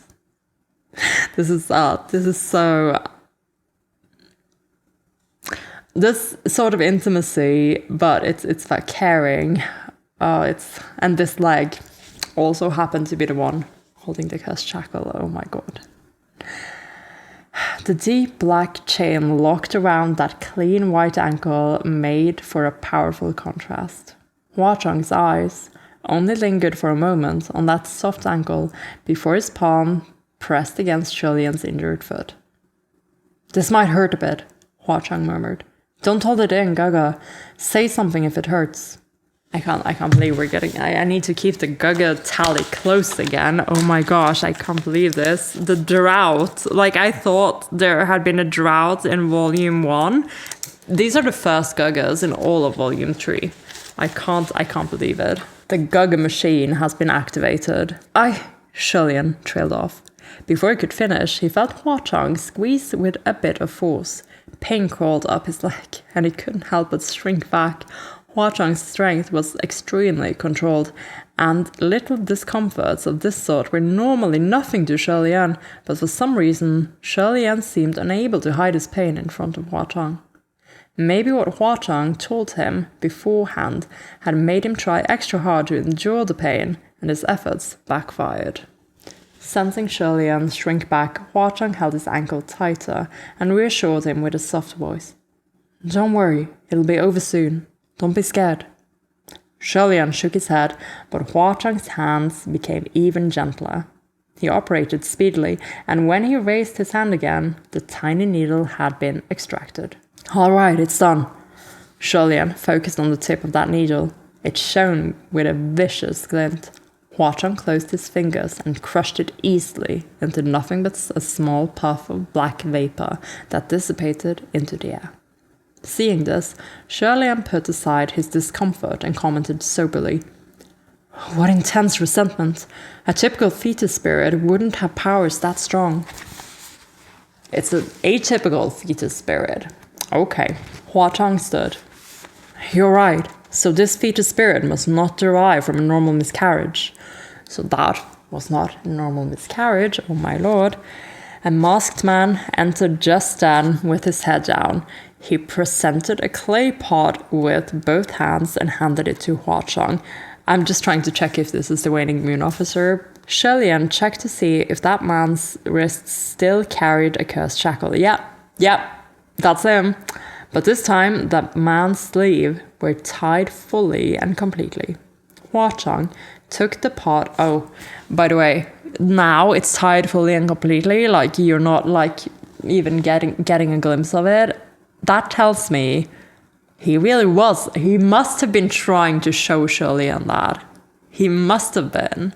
HuaLian took the pot with one hand and glanced at it, then turned to pass it to HuaLian, where he sat on the black jade divan. Before HuaLian even reached for it, the muffled cries of a child could be heard from within. It seemed something was madly knocking about inside the clay pot, making it shake and rattle from side to side. HuaLian became even more cautious. When he took the clay pot, he peeled up a small corner of the seal and peeked in. A dreadful chill rushed up his spine. Inside the pot lay something that resembled a fetus. Although the arms and legs were grown, they were weak and powerless, and the head remained obscured in shadows. All in all, it was no more than a malformed lump of organs. This was its true form. HuaLian immediately resealed the pot and said, "I see." He had once heard of individuals who searched for pregnant women who had not yet come to term. These people cruelly cut open the women's wombs to transform the unborn children into little ghosts to cast spells on their behalf. The ghosts could be incited to do harm, ordered to protect the caster or a dwelling, or kept for general luck. This fetus spirit was no doubt a product of such sinister magic. Its mother was almost certainly one of HuaLian's worshippers, or his protection charm wouldn't have been tucked inside the clothes of that unborn child. HuaLian hummed, then said, "This fetus spirit was captured by Sunlong, but would you mind if I take it with me to investigate? I encountered it before at Mount Eugen, so this is the second time it's appeared before me. I don't know if it's a mere coincidence or if there's a connection." "If you want to take it, then take it," HuaLian said. "Even if I didn't make an appearance, you would have captured it." HuaLian chuckled. "Be that as it may, Sunlong caught it effortlessly, much more so than if I were to try." It was only an offhanded comment, but HuaLian remarked, "Is that right? And if I hadn't come, how did you plan to capture it? Take it into your stomach, then swallow your sword?" Ellipse reply, because that's exactly what he had planned to do, HuaLian. He had actually hit the nail right on the head. There was no trace of displeasure on HuaLian's face, but HuaLian somehow sensed that HuaLian might be a little peeved. "You think? You think?" Instinct told him that if he didn't answer truthfully, HuaLian would become angrier. Just as HuaLian was thinking of a response, he suddenly felt his stomach shrink slightly, and without thinking he said, "I'm a little hungry." Oh my god. I have an ellipse reply from HuaLian now. That's fantastic. This is gold. This is gold. This chapter is so crazy. I can't believe this is happening. It was only after the words had left his lips that HuaLian realized he'd said anything at all. Embarrassed by the reaction on HuaLian's face, HuaLian explained himself honestly. "This time it's true." A moment later, HuaLian finally snorted and laughed out loud. I'm so happy he laughed. I was hoping he would. I'm so happy he did. Once he laughed, it was as if all of HuaLian's clouded gloom dispersed, and he sighed in relief. I'm so. HuaLian, in comparison, was half laughing and half sighing as he nodded. "All right." HuaLian wanted to host HuaLian and set out a feast at Paradise Manor, but when HuaLian heard feast, he knew it would be far too much of an event. He suggested instead that they go for a stroll and find something to eat at the same time. HuaLian agreed. It was quite warm within Paradise Manor, and while they had entered dripping wet, they were both dry soon after. But it would be awfully conspicuous for HuaLian to stroll around in women's attire, so he borrowed a set of clean white robes from HuaChang. Afterward, they set out. Even after walking for quite a distance, the fetus spirit's wailing was still audible, its cries of "Mom" tearing through the air with dogged tenacity. However, Ghost City was resonant with a wicked racket of its own, so the din drowned out its cries. The main street of Ghost City was as extraordinarily bustling as always, and on either side of the street, stalls sold specialty snacks. Although the ghosts running the stalls were the same as last time, their attitude towards HuaLian was completely different. As HuaChang walked next to him, shoulder to shoulder, the bizarre-looking stall owners came out to greet him with smiles, bowing almost halfway over and fighting one another to offer welcome. It reminded HuaLian of a certain idiom, the fox assuming the power of the tiger, which is an expression describing a weak individual who appears strong only because they're accompanied by someone powerful. Are you the fox, HuaLian? Are you the fox? I know who the fox is. Even as the citizens paid their respects to HuaChang, hundreds and thousands of eyes fixated on HuaLian, their burning gazes full of judgment and conjecture. Just who was he to be able to walk side by side with the Lord of Ghost City? This made HuaLian wonder if maybe he had made another mistake. HuaChang seemed quite at home here, standing before the eyes of millions as a sturdy rock in the flowing pandemonium of the current. He asked HuaLian, "What do you want to eat?" HuaLian wanted to end things quickly. Finally, seeing a stall that was selling something not too awfully weird, he said, "Let's go with this one." However, HuaChang said, "Not this one." Why? HuaLian was curious. HuaChang didn't say a word, but gestured for him to look inside. HuaLian took a look, and when the stall owner saw them stop, he rubbed his hands excitedly as if waiting to welcome them. He vigorously wiped down the tables, chairs, and benches, but the tool he used to clean the furniture with was a tongue. Ellipse reply from HuaLian. The bowls and cutlery dripped with shimmering beads of water after having been licked by that long, wide tongue, and they reflected a shine that made them look brand new. HuaLian decided to abandon the stall and hurried away. After a few steps, he spied another stall, a shop selling chicken soup. It appeared neatly put together, and the sign on the door said, "Home-raised chicken, slow-cooked broth, made fresh, guaranteed clean." HuaLian stopped.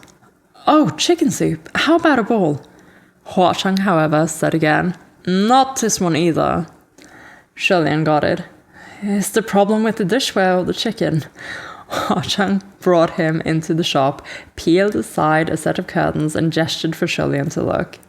Curiously, HuaLian poked his head in and was immediately rendered speechless. An enormous pot sat inside the kitchen, with a roaring fire beneath it, steam rolling forth. Inside the pot was a large man with a bright red cock's comb on his head, and he was happily taking a simmering bath in the boiling water. Next to the pot were many buckets. They contained salt, pepper, herb, and other such seasoning. From the storefront, a customer yelled, "Boss, add more salt to the soup, it's too plain." As the man bathed, he grabbed a large handful of seasoning and smeared it on himself, rubbing it hard into his body with a towel to increase the flavor. Then he let out a long, warbling cock-a-doodle-doo. What is going on? What in the fairy tale is this? We're basically on a street food date. Nothing is edible, but we're on the street food date, eh? But it's very fairy tale-y in that. Choose where to eat. Not this one for the first one. Not this one for the second one. Third time's the charm. You know, fairy tales have this rule of threes. HuaLian dropped the curtain and silently walked out. After making a great round of the stalls, they finally found a stop. Its branded specialty was authentic delicacies of the mortal realm. Though HuaLian remained doubtful of just how authentic the cuisine could be. For example, as far as he knew, mortal chefs wouldn't use the flesh of large, hard-to-hunt Yao beasts to make barbecue skewers. Nonetheless, this shop was the most normal compared to its brethren. The moment HuaLian and Huachang sat down, the mob of ghosts who had been following them immediately crowded around, eagerly soliciting the opportunity to offer more dishes to their meal. That hog butcher carried a pale and nicely meaty human leg, and he slapped it soundly as he cried with his rough voice. "Chungju, do you want fresh thigh? This just came in." Oh my gosh. Mr. Butcher, sir. Yes, he wants thighs. But very specific thighs. Wrapped around this, the crowd yelled at him. "Get out of here! Do you think Chungju's friend would eat that shit? You're taking him for the green ghost? Maybe your own thighs would be more edible. It fucking reeks of blood, you're disgusting." That hog actually raised one of his pig legs and shouted, "If it suits the palate of Chungju and Chungju's friends, my old leg is nothing. I'll butcher it. Let me tell you, meat on my old flesh is definitely bursting with flavor." Oh my god, this is so silly. HuaLian grinned in spite of himself and ate his congee with his head down. Huachang pointedly ignored them, so the crowd of ghosts instead fervently tried to push their goods onto HuaLian. Local street food specialty, brain juice, specially pickled Yao brains, aged with over 50 years of cultivation. Oh my god, what is this? Smell this delicious fragrance, my good sir. This duck blood pudding is really good. Quack! Take a look. Quack! Oh my gosh, it's freshly cut from me own flesh. Quack. I can't. Won't you give it a try, quack? Authentic fresh graveyard fruit. If it ain't growing on dead bodies, we won't pick it. It's true, not a word of falsehood.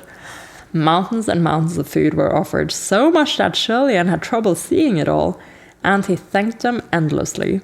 He didn't want to snub this wave of ardent affection, but at the same time, so many of those exotic street foods were truly difficult to accept. You don't say, HuaLian. In the midst of the chaos, he saw Huachang sitting there, his hand propping up his cheek, watching him with a broad grin. HuaLian looked around, cleared his throat, and pleaded in a small voice. "Sunlong." Only then did Huachang speak. "There's no need to mind them, Gaga." Oh my god. They're overly excited because there's a guest. I love this. "Chungju, don't say that," a ghost immediately pleaded. "It ain't like we get excited over just anyone. If Chungju is our granddaddy, then Chungju's Gaga is our great uncle." Oh my gosh. Addressing another by title older than one's own generation is meant as a form of respect, since the one is lowering one's own status. Oh my gosh. Great uncle HuaLian. That's so funny. Oh my gosh, this art is so cute. Why is this art so cute? Like, I remember we've had cutesy art like this. We did have it in volume 1 with the junior officials around the table in the Banyo arc, but this is the first time in a long time there's been cute art like this. This is adorable. "Yeah, of course we gotta get excited when great uncle comes around." HuaLian didn't know whether to laugh or cry. Oh my gosh, finally! Are you for real? That's literally the first laugh or cry in volume 3. I've been so blessed this reading. This chapter was totally worth it. Volume 3. First laugh or cry. I can't believe it. There wasn't a single laugh or cry in the whole of the... Yeah, well, I understand why. We were just crying. No laughing. What the heck were they even saying? "Stop that nonsense!" Huachang barked. "Shut up!" The crowd of ghosts hurriedly acquiesced. "Yes, sir! Chungju is absolutely correct! We're shutting up! He's not our great uncle!" Great uncle. A few female ghosts who had been giggling on the side clearly couldn't hold it anymore, and unexpectedly they called out to HuaLian. "Hey you! Weren't you that Taoist Gaga who told Longtongue you couldn't get it up?" Oh my gosh, Longtongue, that's the I saw the name on the board earlier when I was redoing things. Lantang is the ghost city denizen who was trying to flirt with HuaLian way back when. HuaLian almost spat out his mouthful of congee on the spot. It was as if that crowd had uncovered a major secret, and they exploded. Oh my gosh. Holy shit, you're right! It's him! It's him! It's him! Lantang was going around telling everyone! The smarter ghosts hastily smothered the mouths of those who were chatting, but HuaChang had no doubt heard. HuaLian peeked and saw HuaChang cock an eyebrow and watch him with an unreadable eye, as if trying to make sense of what "get it up" had to do with HuaLian. Embarrassing. That was the original excuse HuaLian had used when that female ghost clung to him. Even though the crowd had mocked him at the time, he faced it like it was nothing. Yet now that the claim had been thrust in front of HuaChang, HuaLian suddenly couldn't endure it. It's so cute how all these things just don't bother HuaLian, but when it's in front of HuaChang, it does. It's because you want, like, even if he doesn't realize it, he wants to appear, well, in front of HuaChang. He wants to appear as at his best. That's what he wants. He wants to seem like a good, nice, decent person. So hopefully someone HuaChang wants to spend time with. Don't worry, HuaLian. You're good. He was so embarrassed that he desperately wished he could choke himself to death with his congee. HuaLian began. HuaChang seemed to be waiting patiently for him to continue, but how could something like this possibly be explained? Was he really going to argue with a straight face that he was not, in fact, impotent? HuaLian finished pathetically. I'm full. That wasn't a lie, he really was full, so he stood up immediately and hurried out of the stall. The ghosts howled ceaselessly after him as they carried their mountains of delicacies and exotic dishes. Goodness, my lord, you're not going to eat anymore? HuaChang ran after him too, but spared a moment to look back. He once again commanded them, "Beat it!" Yet again, the crowd of ghosts had hastily beat it. HuaLian had taken off in a random direction, but seeing that the ghosts hadn't followed him, he slowed his pace to wait for HuaChang. It wasn't long before HuaChang came strolling up with his hands clasped behind him. I didn't know Gugga suffers from such an unspeakable affliction. Let me try it one more time. I didn't know Gugga suffers from such an unspeakable affliction, he asked, deadpan. HuaLian immediately cried, I don't! Then he lamented woefully. Sanlang. HuaChang nodded. Very well, Sanlang understands. I won't speak another word on the subject. He put on the face of an extremely good and obedient individual, but he was very obviously faking it. You're so insincere, HuaLian said. HuaChang laughed. I promise you will not find another person more sincere than me in this world. Which he said before. At his familiar response, HuaLian laughed too. A moment later, he asked in all seriousness, Sanlang, do you know where the Thousand Lights Temple is? And that is the end of chapter 44. I cannot possibly read anymore, and that pains me because he's about to reveal where the temple is, and oh my god.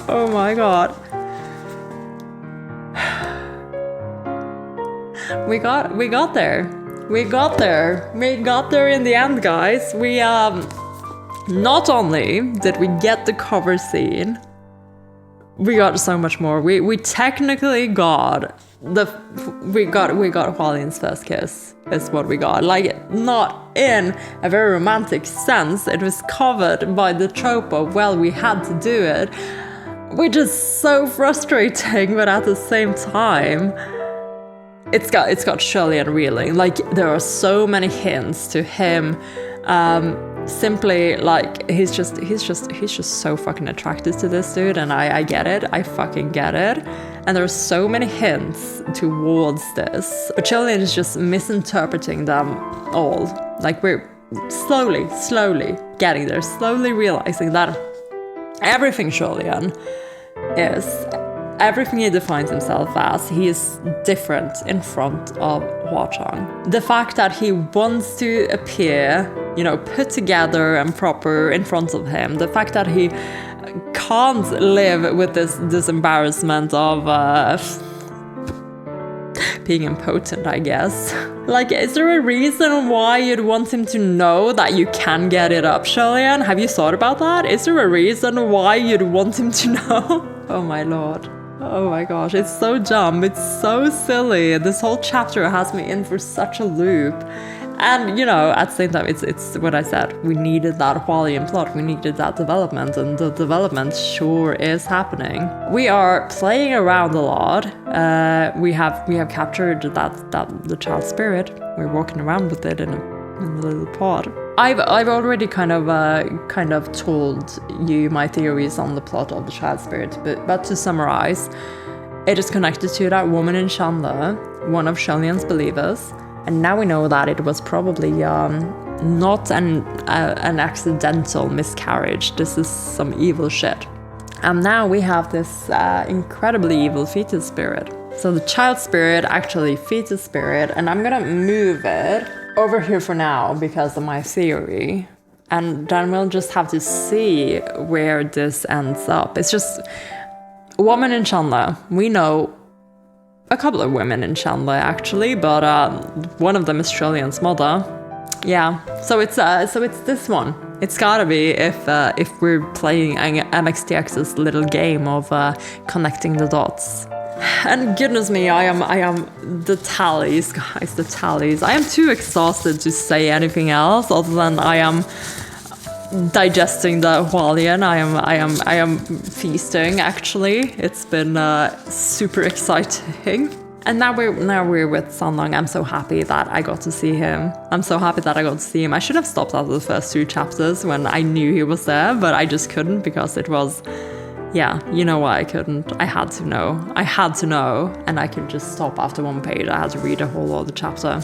So this was a lot longer. Yeah, this read was a lot longer than I intended it to be, but we learned so much. We had so much fun. So honestly, no regrets. We have a new addition to the Laugh or Cry tally, bringing our total up to 13. This is the first one for volume 3. The Gaga tally is finally growing. We now have 4 Gagas in volume 3. Our total is therefore 55 Gagas in all of Heaven Official's blessing from Sanlang's own mouth. And the ellipsis tally, oh my gosh. We added quite a few, both to others and to HuaLian this time around.